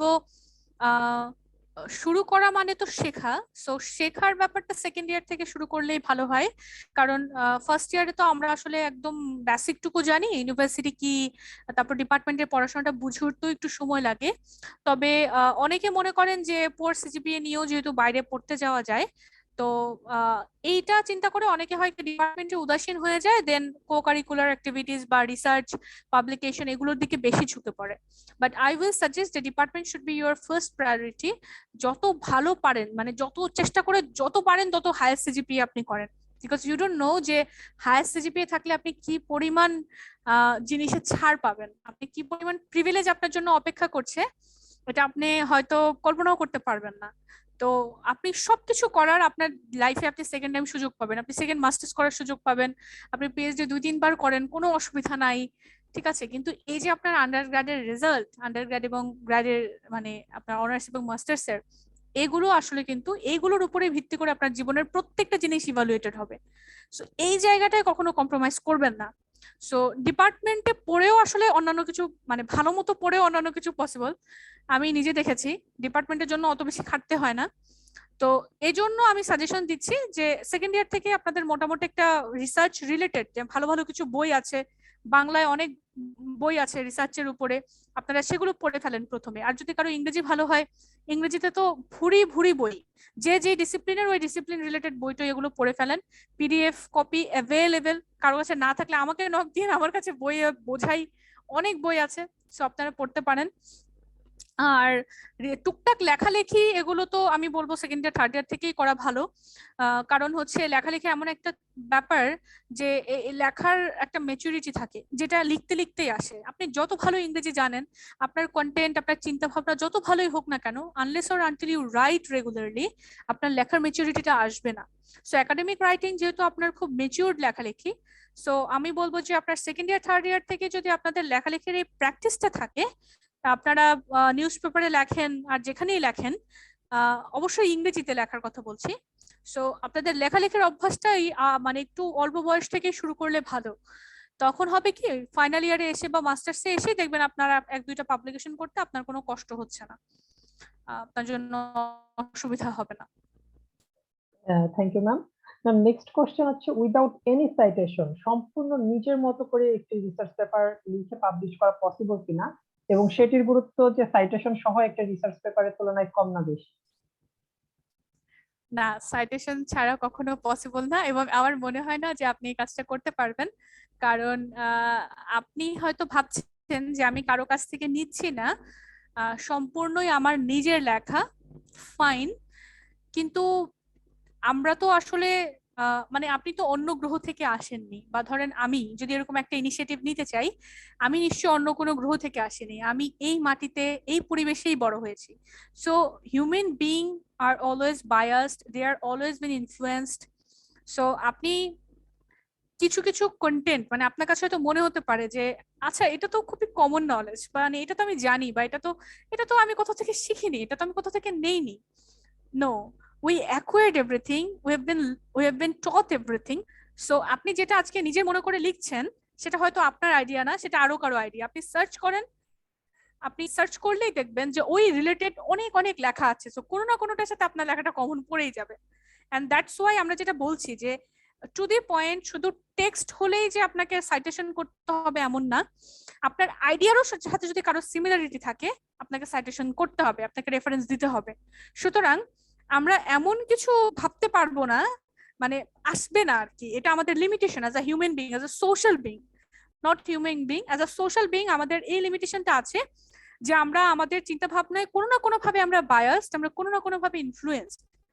আপনার চিন্তায় অনেক ডিরেক্টলি ইনডিরেক্টলি অনেক প্রাইমারি সেকেন্ডারি ইনফ্লুয়েন্সার্স কাজ করবে।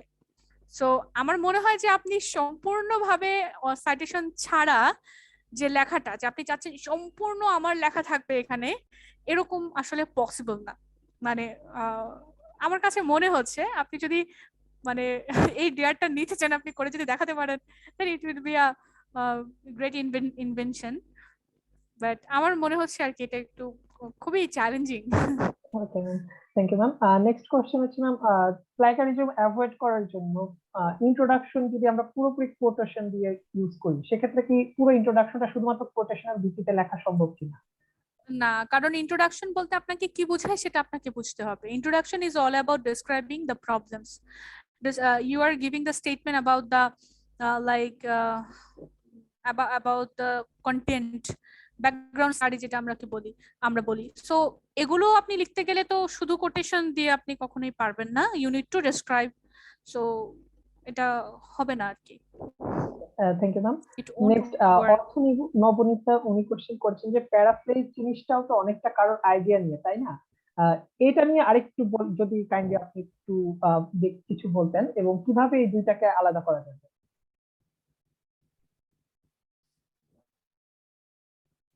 কোন দুটোকে? অর্থী নবনীতা, আপনি কি আমাদের কথা শুনতে পাচ্ছেন? যদি একটু কাইন্ডলি আপনি আপনার কোশ্চেনটা মাইক্রোফোনটা আনমিউট করুন। জি, শোনা যাচ্ছে। আমি আসলে বলতে চাচ্ছি যে প্যারাফ্রেজ জিনিসটা তো আমি কারো কাছ থেকে বা কোনো একটা আইডিয়াকে নিয়ে কিন্তু আমি কাজটা করবো, তাই না? তাহলে সেক্ষেত্রে যেহেতু এখানে আপু বলেছেন যে আমরা যদি সাইটেশন অ্যাভয়েড করতে চাই, সেক্ষেত্রে আমরা প্যারাফ্রেজ করতে পারি। কিন্তু যদি প্যারাফ্রেজটা যদি কারো আইডিয়াই হয়ে যায়, তাহলে সেক্ষেত্রে আমি সাইটেশন না দিয়ে কিভাবে থাকবো? না, আপনি নবনীতা, সরি টু ইন্টারাপ্ট, আমি বোধহয় ব্যাপারটা এরকম বলিনি। ইটস বিন রেকর্ডেড, আপনারা আপনাদের যদি রেকর্ডিং এ অ্যাক্সেস থাকে আপনারা আবার একটু। হ্যাঁ, আমি বলিনি যে সাইটেশন অ্যাভয়েড করা যায়, আমি বলেছি প্লেজারিজম অ্যাভয়েড করতে পারবেন প্যারাফ্রেজিং করার মাধ্যমে। কারণ সহজ কথা হচ্ছে আপনি কারো কথা হুবহু লিখতে পারবেন না, তবে হুবহু লেখার একটা স্টেপ আছে, একটা স্টেপ ওয়ে আছে, সেটা হচ্ছে কোট করা। Unless or until you quotation ছাড়া কিন্তু আপনি কোট যেটা ইনভার্টেড কমার মধ্যে থাকে, কোটেশন আনা ছাড়া আপনি কখনোই আরো লেখার হুবহু আনতে পারবেন না। সো আমি এখন যেহেতু আরেকজনের কথা হুবহু আনতে পারবো না, হুবহু আনলেই সেটা প্লেজারিজম, একদম সরাসরি রেড মার্ক হয়ে যাবে। আপনি যখন সফটওয়্যারে দিবেন সরাসরি রেড মার্ক হয়ে যাবে, আপনি দুনিয়ার যেখান থেকেই নেন না কেন এটা রেড মার্ক হয়ে যাবে। তো এখন কথা হচ্ছে তাহলে আমি আরেকজনের আইডিয়াটা কিভাবে এখানে এক্সপ্রেস করব উইথ প্রপার সাইটেশন। ধরেন আপনি তার লেখাটা সরাসরি নিলেন, নিয়ে আবার রেফারেন্সিং দিয়ে দিলেন, লাভ হবে না, ওটা প্লেজারাইজড হয়ে যাবে। তাহলে আমার উপায় কি? এই যে প্লেজারিজমটা অ্যাভয়েড করার উপায় হচ্ছে প্যারাফ্রেজিং করে লেখা। আরেকজনের আইডিয়া, আরেকজনের একটা গিভেন থিওরি, আরেকজনের একটা কনসেপ্ট, আপনি সেটা আপনার নিজের ভাষায় আপনাকে লিখতে হবে। মানে আপনি নিতে পারবেন, সেটা আপনাকে ডেসক্রাইব করে আপনার ভাষাতে লিখতে হবে, but you should use reference there. আমি কথাটা এরকম বলেছিলাম। থ্যাংক ইউ আপু। নেক্সট রাকেশ ভাই জানতে চেয়েছেন যে আদাব আপু, can you show us some websites where we can find sample research paper? R second উনি একটা কোশ্চেন করেছেন যে উনি জানতে পেরেছেন যে কিছু রিসার্চ পেপার মানে রিসার্চ পেপার পাবলিশ করতে টাকা লাগে, তো এই বিষয়ে যদি আপনি একটু জানাতেন। Sure. Thank you so much, Adab, Rakesh. Thanks for bringing some two important issues here. So finally, প্রথম কথা হচ্ছে যে ফার্স্টলি আমি অবশ্যই কিছু ওয়েবসাইটস দেখাতে পারি যেখান থেকে আপনারা ইয়ে করতে পারেন। গুগল স্কলারে গেলে আপনারা অনেক রিসার্চ পেপার পেয়ে যাবেন। আপনি যেই টপিকটা নিয়ে জানতে চাচ্ছেন জাস্ট ওই টপিকটা লিখে সার্চ দিবেন। যেমন ধরেন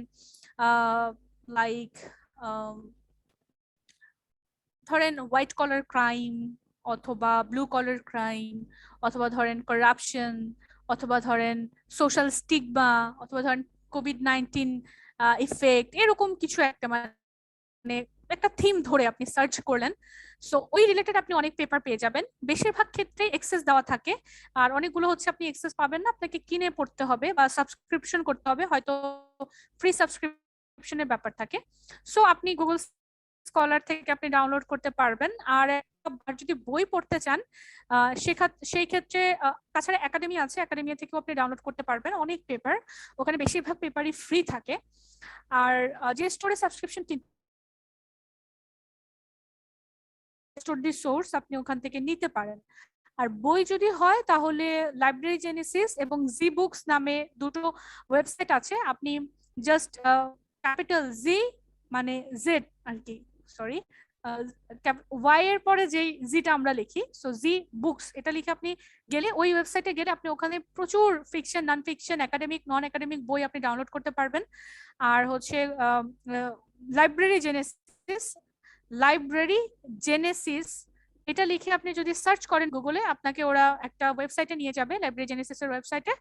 ওদের লাইব্রেরি জেনেসিস থেকেও আপনি প্রচুর সংখ্যক একাডেমিক বই, ওখানে নন একাডেমিক বই থাকে না, একাডেমিক বই আপনি ডাউনলোড করতে পারবেন একদম ফ্রি অফ কস্ট। ওখানে আমি এ পর্যন্ত যা সার্চ দিয়েছি সব পেয়েছি, সো আপনারা আশা করি অনেক ভালো ভালো বই এবং এ পেয়ে যাবেন। Okay, so now come to your second question, সেটা হচ্ছে যে নো, আপনি যদি এক্স্যাক্টলি কোথাও পাবলিশ করতে চান কখনো আপনার টাকা লাগবে না। টাকা লাগে কোথায় লাগে? এডিটিং এর ক্ষেত্রে। আপনি হয়তো খুব হাই লেভেলের কোথাও একটা পাবলিশ করেছেন, বাট আপনার লেখার কন্টেন্টটা ভালো কিন্তু লেখার মান একটু খারাপ। ধরেন আপনি ইয়াং রিসার্চার, আমরা নতুন পাশ করে বেরোয়েছি, আমাদের ইংরেজি অত ভালো না, সো দেখা যাচ্ছে যে অনেক সময় তারা বলে যে আপনার লেখাটার একটু এডিটিং দরকার, মানে ইংরেজিটা আরেকটু অ্যাডভান্স লেভেলে ওরা করে দিবে। সেই ক্ষেত্রে একটা নামে মাত্র ছোট্ট একটা অ্যামাউন্ট অনেক সময় নিতে পারে, কিন্তু রিগার্ডিং পাবলিকেশন কখনোই আপনার কাছ থেকে পাবলিশিং ফি এই নামে বলে হচ্ছে কনফারেন্স ছাড়া, মানে এই যে বিভিন্ন ন্যাশনাল ইন্টারন্যাশনাল কনফারেন্সে যে আমরা মানে অ্যাটেন্ড করি, এগুলো ছাড়া আপনি কোনো পাবলিশিং হাউসে যদি আপনি পাবলিশ করতে চান কোনো জার্নালে, এই বাবদ আপনাকে কোনো পেপার টাকা পয়সা সাবমিট করতে হবে না। যদি করে তাহলে আপনার ইজিলি বুঝে যাওয়ার কথা যে ওরা হচ্ছে আপনার মানে it's fake source, you are in trap, আপনাকে বুঝতে হবে। So get out of it as soon as possible. Okay, thank you. তাহলে আমরা ফ্রি অফ কস্ট পাচ্ছি আমাদের পুরোপুরি মেধার মাধ্যমে, এটা সময় কত দিন লাগতে পারে? জাস্ট একটা আইডিয়া। এক্স্যাক্টলি, কোনো টাকা পয়সা লাগে না। আচ্ছা, মানে কতদিন সময় লাগতে পারে আমি যদি একটা পাবলিকেশনের চেষ্টা শুরু করি তারপর ওটা পাবলিশ হওয়া পর্যন্ত? ইট ডিপেন্ডস, লাইক আপনার পুরো লেখাটা যদি মানে পুরো লেখাটা লিখতে কতদিন লাগবে এটা তো আর আমি বলতে পারবো না, কারণ এটা ব্যক্তি টু ব্যক্তি ভ্যারি করে, কন্টেন্ট টু কন্টেন্ট ভ্যারি করে। লাইক আপনার পেপারটা রেডি, দেন আপনি সাবমিট করবেন। সো সাবমিট করা থেকে পাবলিকেশন অবধি সর্বনিম্ন 2 to 3 months, সর্বোচ্চ লাগতে পারে 8 মাস। মানে এগুলো হচ্ছে জার্নাল টু জার্নাল ভ্যারি করে। ধরেন একটা জার্নাল ওরা হচ্ছে আপনার বছরে 3টা ইস্যু বের করে, তার মানে হচ্ছে 4 মাস পর পর ওদের এক একটা ইস্যু হয়। কেউ আছে যে বছরে 6টা ইস্যু বের করে, কেউ আছে বছরে 2টা ইস্যু বের করে, তার মানে যারা 2টা ইস্যু বের করে তাদের 6 মাস পর পর হয়। আবার অনেকে আছে যে ইয়ারলি ইস্যু বের করে। তো এটা হচ্ছে ডিপেন্ড করে কমপ্লিটলি জার্নালের উপর। সো মিনিমাম আপনার 2 months লাগবে পাবলিশ করতে, এবং 2 to 3 months, এবং ম্যাক্সিমাম আপনার 6 to 8 months লাগতে পারে, মানে শুধু পাবলিশিং এর ব্যাপারটাই।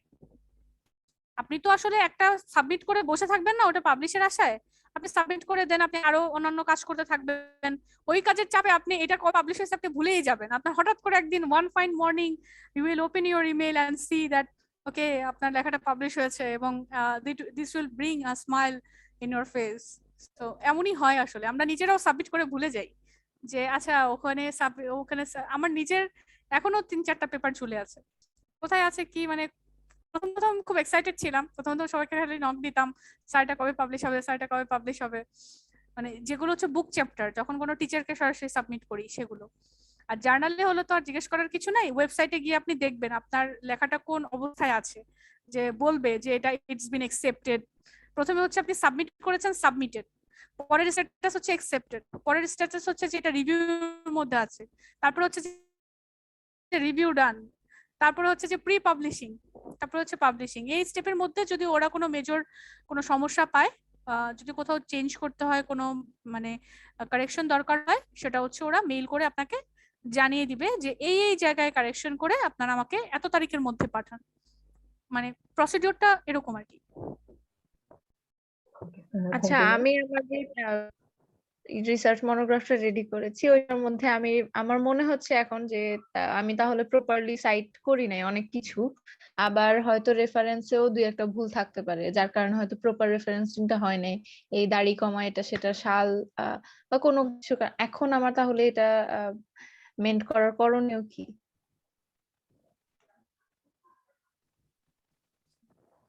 এখন খুঁজে খুঁজে এই জন্যই তো মানে জেনে শুনে তারপর মাঠে নামা ভালো, আর ফাঁকি ঝুঁকি দেওয়া একদমই যাবে না। তো যে যে জায়গাতে আপনার মানে ঘাটতি আছে আপনার কাছে মনে হতে পারে, আপনি আবার একটু গো থ্রু করেন। রিসার্চটা তো ইটস লাইক ইউর বেবি, আপনি এটাকে নার্চার করবেন। তো আপনি আর একটু মানে পুরোটাই আবার একটু পড়েন, রিডিং পড়েন, যে যে জায়গাতে মনে হচ্ছে যে আমার রেফারেন্স অ্যাড করা দরকার সেই জায়গাগুলোতে করে নেবেন। Thank you ma'am. আমরা নেক্সট কোশ্চেনে যাচ্ছি। শতাব্দী আপনি লিখেছেন যে in discussion part can a researcher add his or her opinion about the article?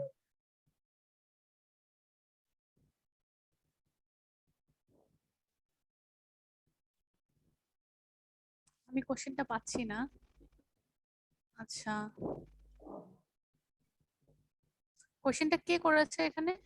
শতাব্দী আপু করেছেন, উনি জানতে চাইছেন যে in discussion part can a researcher add his opinion about the article? হ্যাঁ হ্যাঁ, ডিসকাশন পার্টে তো আপনি আপনার কনসার্ন অ্যাজ এ রিসার্চার, আপনি ডাটা থেকে কি পেলেন, আপনার আপনার যে অ্যানালাইসিসটা, সেটা তো আপনি ডিসকাশন পার্টেই লিখবেন। আর যদি এমন সাজেশন করার মতো কিছু থাকে, যে আমরা রিকমেন্ডেশন বলি, সেটা আপনি কনক্লুশন এন্ড রিকমেন্ডেশন নামে একটা পার্ট থাকে সর্বশেষে আমরা যেটা লিখি, যে যদি এরকম হয় যে কথাগুলো সাজেস্টিভ হয়ে যাচ্ছে, যে এগুলো কাইন্ড অফ লাইক সাজেশন মূলক কথা শোনা যাচ্ছে, রিকমেন্ডেশন মূলক কথা as a author's opinion, so এগুলো আপনি রিকমেন্ডেশন পার্টে অ্যাড করবেন। কিন্তু অ্যানালাইটিক্যাল কিছু হলে সেটা আপনার মানে ডিসকাশন পার্টে যাবে। Thank you ma'am.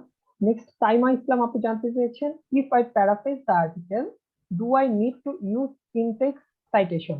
If I do not cite the article after paraphrasing, will it be counted as plagiarism in academic writing? Sure. প্রথম কথা হচ্ছে যে অবশ্যই প্যারাফ্রেজ করেন, যা মন চায় তা করেন, যেটা বললাম সরাসরি তো আর কপি করা যায় না। তার মানে আপনার the only way you can use others words or ideas সেটা হচ্ছে প্যারাফ্রেজিং করা। সো প্যারাফ্রেজিং করার পর অবশ্যই আপনাকে সাইটেশন দিতে হবে। আর সাইটেশন হচ্ছে আপনি যদি ইমিডিয়েটলি পরে না দেন, সেটার কথা বলা হচ্ছে বোধহয়। সো ইমিডিয়েটলি আপনি যদি পরে সাইটেশন না দেন, তাহলে অবশ্যই সেটা প্লেজারিজম, ভুলভাল মানে সাইটেশনও কিন্তু প্লেজারিজম হিসেবেই কাউন্ট হয়। যেটা বললাম, অনেক সময় আনইনটেনশনালি আপনি হয়তো করে থাকবেন, বা আপনি হয়তো এখানে রেফারেন্স দিতে ভুলে গেছেন, যে মানে আপনি ভাবছেন যে পরে দিব। সো মানে এটা একটা সমস্যা হয়ে দাঁড়ায়। এই কারণে যখন কাটা তখনই সাইটেশন করে ফেলা ভালো। অনেকে করে কি, সব আগে লেখে তারপরে একসাথে সব সাইটেশন করে, এই কাজটা কখনো করবেন না। যতটুকু লিখেছেন ততটুকু সাইটেশন দিয়ে ফেলেন, যখন একটা তখন করে ফেলবেন। Thank you ma'am. নেক্সট তৌফিক আহমেদ ভাই জানতে চেয়েছেন what are the basic differences between review article and research article? Can I publish review article in international journal? Review আর্টিকেলটা হচ্ছে যে ইটস কাইন্ড অফ, আপনার দুটো মিনিং আছে। যে অনেক সময় হয় যে অনলি লিটারেচার রিভিউর উপরে ভিত্তি করে আপনার যে মানে আর্টিকেলটা হয়, যে আমরা হচ্ছে মানে সেকেন্ডারি রিসার্চ যেটাকে বলে, যে আমাদের রিসার্চে তো মোরলেস প্রাইমারি ডেটা থাকে, আমরা লিটারেচার রিভিউ করি এবং হচ্ছে আমরা ডেটাও কালেক্ট করি, নিজেরা কালেক্ট করতে না পারলেও কোনো একটা কালেক্টেড সোর্স থেকে নেই, যেটা আমরা সেকেন্ডারি সোর্স বলে গণ্য করি। কিন্তু একটা রিসার্চের প্যাটার্ন আছে, সেটা হচ্ছে যে আমরা only based of like secondary literature, মানে only based on literature, only literature রিভিউর উপরে বেস করে আপনি লিখবেন, যেগুলো হচ্ছে ডেস্ক রিসার্চও বলে।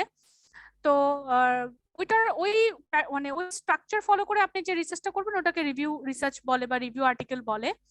আরেকটা হচ্ছে রিভিউড আর্টিকেল, মানে ইডি যদি যোগ করেন দেন এটার কনসেপ্টটাই চেঞ্জ হয়ে যায়। ওটা হচ্ছে যে পেপারটা অলরেডি রিভিউ করা হয়ে গেছে, মানে বাই এনি এডিটর বা এরকম। সো এডিটেড পেপার যেটা, সেটাই আসলে রিভিউড পেপার বা রিভিউড আর্টিকেল বলতে পারি।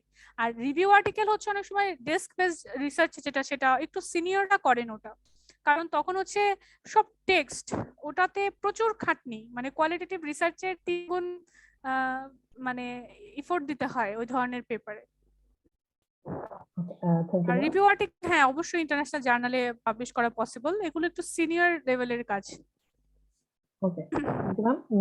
লাস্ট একটা কোশ্চেন আছে যে প্রিডেটরি জার্নালে পাবলিকেশন একজন গবেষকের ক্যারিয়ারে কি রকম প্রভাব ফেলতে পারে? খুবই বাজেভাবে প্রভাব ফেলে। প্রথম কথা হচ্ছে আপনার এটা একদমই কি বলবো মানে একদমই কোনো কাজে আসবে না। প্রথম কথা হচ্ছে যে কোনো কাজে আসলো না, উল্টা আপনি যে গবেষক হিসেবে সচেতন না, আপনি যে আসলে গবেষণার লুপহোলস গুলো জানেন না, আপনি যে আসলে কিছু কিছু ব্যাপারে একদম উদাসীন, সেটা প্রমাণ করে আপনার লেখাটা একটা প্রিডেটরি জার্নালে পাবলিশ হওয়াটা এরকমটা বোঝায়। ঠিক আছে। আর যদি কোনো রকম এমন হয় কারো যে আপনারা এখন মাস্টার্সে পড়ছেন, অলরেডি আপনার একটা পেপার পাবলিশ হয়ে গেছে, কিন্তু পরবর্তীতে জানলেন যে এটা আসলে একটা প্রিডেটরি জার্নাল ছিল, I will suggest that don't mention that two anybody anywhere, not even your CV. আপনি হয়তো ভাববেন যে আচ্ছা আমার একটা পাবলিকেশন বাড়বে, সমস্যা কি, তারা কি আর বুঝবে? এটা বোঝা যায়, কারণ যারা ক্রস চেক করে ওনারা ক্রস চেক করলেই এটা খুবই ইজি বের করা। সো ক্রস চেক করলেই বোঝা যায় যে whether it's a predatory journal or not. তো এটা খুব সহজেই বোঝা যায়। সুতরাং কোনোভাবে যদি আপনার ভুলবশত পাবলিশ হয়েও যায়, ignore it, don't mention it ever. Thank you ma'am. Next Kaniz Fatema Sharmin আপনি জানতে চেয়েছেন যে ফুটনোট একটা রিপোর্ট রাইটকে কখন ইউজ করা উচিত, এবং হচ্ছে যে সাইটেশন এবং ফুটনোটের ভিতরে ডিফারেন্স কোথায়? আচ্ছা, না, সাইটেশন আর ফুটনোট, সাইটেশনটা দুই অর্থে ব্যবহৃত হয়। প্রথম হচ্ছে আমরা রেফারেন্স যেটা দেই সেটাকে সাইটেশন বলে, আরেকটা সাইটেশন স্কোর বলতে আরেকটা ব্যাপার থাকে। যেমন ধরেন আপনার একটা পাবলিশড আর্টিকেল, সেটা আমি পড়েছি এবং আমি আমার পেপারে আপনাকে সাইট করেছি, তারপর হচ্ছে আবু সাদাত যিনি হোস্ট করছেন ও হচ্ছে ওর পেপারে সাইট মানে অ্যাড করেছে আপনার পেপারটা। সো এখানে তার মানে আপনি দুইটা, এবং আমাদের লেখাগুলো যদি পাবলিশ হয় তার মানে হচ্ছে আপনি দুইটা সাইটেশন পেলেন। আমাদের পেপারগুলো যদি পাবলিশ না হয় তখন আর আপনার সেটা সাইটেশন হিসেবে কাউন্ট হবে না। এটাকে বলে সাইটেশন স্কোর। সো এটা এক ধরনের সাইটেশন, মানে সাইটেশন কথাটার দুইটা মিনিং আছে প্রচলিত। আরেকটা মিনিং যদি আপনি বুঝে থাকেন যে রেফারেন্স, সো রেফারেন্স আর ফুটনোটের মধ্যে পার্থক্য এভাবে যদি ধরি, তাহলে হচ্ছে ফুটনোট তো ওয়ান কাইন্ড অফ রেফারেন্সের স্টাইলই। ইনটেক্সট যেমন একটা রেফারেন্স স্টাইল, ফুটনোটও এরকম একটা রেফারেন্স স্টাইল। যেমন এপিএ, এমএলএ, হার্ভার্ড, তো এক একটা এক এক রকম ভাবে আমরা রেফারেন্স দেই। এগুলো হচ্ছে আপনার জার্নালে যে স্ট্রাকচারটা দেওয়া থাকে, যে ফুটনোট শুড বি ইউজড, কখনো বলা থাকে যে ফুটনোট ব্যবহার করা যাবে না, এরকম। তবে ইনটেক্সট সব জায়গাতেই ব্যবহার করতে হয়, প্যাটার্নটা হয়তো একটু ভিন্ন। আর এনলাইনড রেফারেন্স যেটা, মানে আমরা সবশেষে যে রেফারেন্সটা দেই, সেটা লিস্ট অফ রেফারেন্স যেটা দেই, ওটাও হচ্ছে সব জায়গাতেই ম্যান্ডেটরি। তবে ফুটনোট হচ্ছে এটা ডিপেন্ড করে যে যাদের কাছে আপনি সাবমিট করছেন তাদের রিকোয়ারমেন্টের উপরে ডিপেন্ড করে। So footnote is kind of a reference pattern. Okay, thank you আপু। লাস্ট আমরা চ্যাট বক্সের একটা কোশ্চেন নিব, এরপর আমরা চ্যাট বক্সটা আর কোনো কোশ্চেন নিব না। যদি কারো কোশ্চেন থাকে আপনারা সরাসরি হ্যান্ড রেজ করে মাইক্রোফোনটি আনমিউট করে কোশ্চেনটা করবেন। সো লাস্ট একটা কোশ্চেন তৌফিক আহমেদ ভাই জানতে চেয়েছেন যে স্পেশালি সোশ্যাল সায়েন্সের স্টুডেন্টদের জন্য, অর্থাৎ ইন্টারন্যাশনাল রিলেশনস এ যারা আছেন তাদের জন্য আসলে কোন রিসার্চ মেথডটা ইউজফুল হবে, মোর ইউজফুল? আচ্ছা, এই ডিবেটটা কিন্তু আমরা একটু আগে তুলে ধরেছিলাম যে qualitative quantitative which one is best অথবা কোন মেথডটা আসলে বেস্ট এরকম বলতে কিছু নেই। ইভেন আমাকে যদি ফার্স্টেই বলেন যে আপু আপনি আপনি আমাকে একটা মেথোডোলজি গাইড করেন, আমি উইদাউট চেকিং দ্য কন্টেন্ট আপনার রিসার্চের যে কোয়েশ্চেন গুলো, তারপর হচ্ছে আপনার ইন্ট্রোডাকশন, এগুলো না পড়ে আমি আসলে কখনো আপনাকে মেথোডোলজি পার্টে গাইড করতে পারবো না। আপনার মেথোডোলজি কেমন হবে, আপনার ডেটা কালেকশন স্ট্র্যাটেজি টুল কি হবে, এটা কমপ্লিটলি ডিপেন্ড করে হচ্ছে আপনার রিসার্চের টপিকের উপর, আপনার কন্টেন্টের উপরে, আপনার রিসার্চ অবজেক্টিভের উপরে। আপনার অবজেক্টিভে ডিমান্ড করবে যে আপনি কোন মেথোডোলজি নিবেন, আপনি কি সার্ভে করবেন, নাকি আপনি ইন্টারভিউ করবেন, নাকি আপনি এফজিডি করবেন, নাকি আপনি অন্য কোনো ভাবে ডাটা কালেকশন করবেন। It entirely depends on your content. তো আসলে অনলি ইন্টারন্যাশনাল রিলেশন স্টুডেন্ট বা only peace and conflict, I am sorry Taufiq যে আমি আপনাকে সাজেস্ট করতে পারছি না, কারণ এইভাবে আসলে বলা যায় না। এটা কমপ্লিটলি ডিপেন্ড করে। ভালোভাবে যদি স্টাডি করেন, আমি আজ পর্যন্ত দেখিনি যে কেউ বলেছে যে এই মেথোডোলজিটা খারাপ, বা আমার নিজের কাছেও পড়ে মনে হয়েছে যে এই মেথোডোলজিটা খারাপ। এরকম বলতে কিছু নেই, খারাপ ভালো পেপার আছে, পেপার ভালো খারাপ হয় কি হিসেবে, খুবই পুরনো একটা টপিক নিয়ে কাজ করেছে অথবা খুবই সিলি একটা টপিক নিয়ে কাজ করেছে, অথবা তার ডাটা অ্যানালাইসিস প্যাটার্ন ভালো ছিল না। প্রিডেটরি জার্নালে মূলত যে আর্টিকেল গুলো পাবলিশ হয় সেগুলোর কথা বলছি। সো আসলে কোনো মেথড, রিসার্চ মেথড কোনটা ভালো, এটা আসলে ওটা খুবই ডিফিকাল্ট, বলা যায় না। ওকে, থ্যাংক ইউ সো মাচ আপু, অসাধারণ একটা সেশন ছিল, অসাধারণ একটা লার্নিং সেশন ছিল। আই থিঙ্ক পার্টিসিপেন্ট যারা আছে তারা অসাধারণ, আজকে অনেক কিছু জানতে পেরেছে। আমি পার্টিসিপেন্টদেরকে রিকোয়েস্ট করবো আপনারা কাইন্ডলি কেউ লেফট করবেন না, আমরা একটু স্ক্রিনশট নেব আমাদের কিছু মেমোরি রাখার জন্য। তো যারা পার্টিসিপেন্টস আছেন আমি একটু কাইন্ডলি রিকোয়েস্ট করবো আপনাদের যদি আর কারো কোনো কোশ্চেন না থাকে একটু কাইন্ডলি আপনাদের সবার ক্যামেরাগুলো একটু অন করবেন, আমরা কিছু স্ক্রিনশট নিব। তো আমি একটু রিকোয়েস্ট করবো যে যারা পার্টিসিপেন্টস আছেন প্রত্যেকে একটু তাদের ক্যামেরাগুলো একটু অন করার জন্য। যে অনেকে ক্যামেরা অন করছেন দেখতে পাচ্ছি, একটু রিকোয়েস্ট করবো কাইন্ডলি সবাই যদি তাদের ক্যামেরাগুলো অন করেন আমরা একটু স্ক্রিনশট নিব।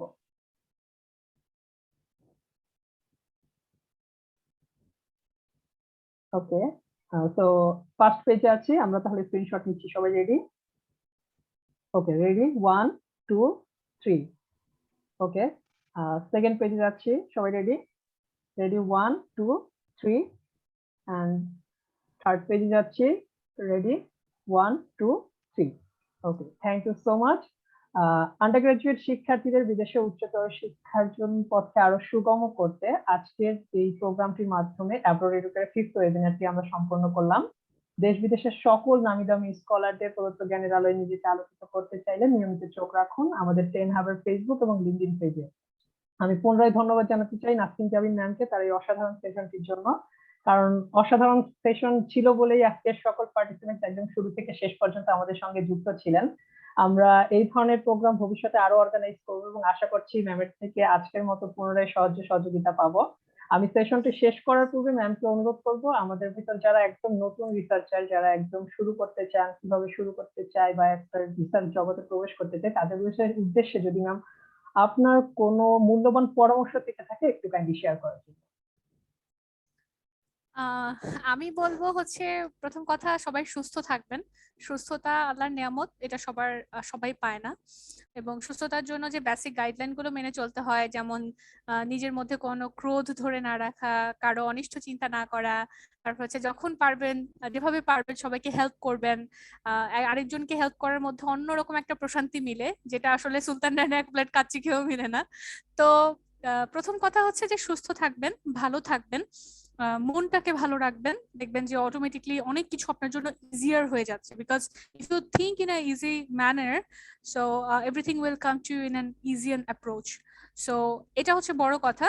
দ্বিতীয় হচ্ছে রিসার্চার হিসেবে আমি বলবো যে একটু পড়ার অভ্যাসটা তৈরি করতে হবে, এবং আপনারা একটু মানে বিভিন্ন যে ইংলিশ নিউজ পেপার গুলো আছে, প্রথম এমনই না যে আপনাকে প্রথমেই কোনো লিডিং নিউজ পেপারে লিখে ফেলতে হবে, ডেইলি স্টার, ডেইলি অবজারভার, এরকম না। আরো অনেক নিউজ পেপার আছে, আপনারা ইংরেজি বিভিন্ন নিউজ পেপারে, বাংলায় হোক বা ইংরেজিতে হোক, যেহেতু আপনাকে আলটিমেটলি গবেষণাটা করতে হবে ইংরেজিতে, তাই ইংরেজি ভাষায় বলছি, আপনারা একটু লেখালেখির চেষ্টা করেন। মানে ওটাও কিন্তু পাবলিকেশন হিসেবে কাউন্ট হয়, হ্যাঁ, নিউজ পেপার আর্টিকেল গুলো। সো আপনারা এডিটোরিয়াল, সাব এডিটোরিয়াল বা বিভিন্ন ভাবে অনেক সময় ওপিনিয়ন জানানো যায় শিক্ষার্থী হিসেবে। আপনারা যে যেখানে আছেন বিভিন্ন বিষয় নিয়ে চিন্তা করুন, লিখুন। লিখলে মন ভালো থাকে, লিখলে লেখার চর্চা হয়, আপনার লেখার ম্যাচিউরিটি অনেক বাড়বে।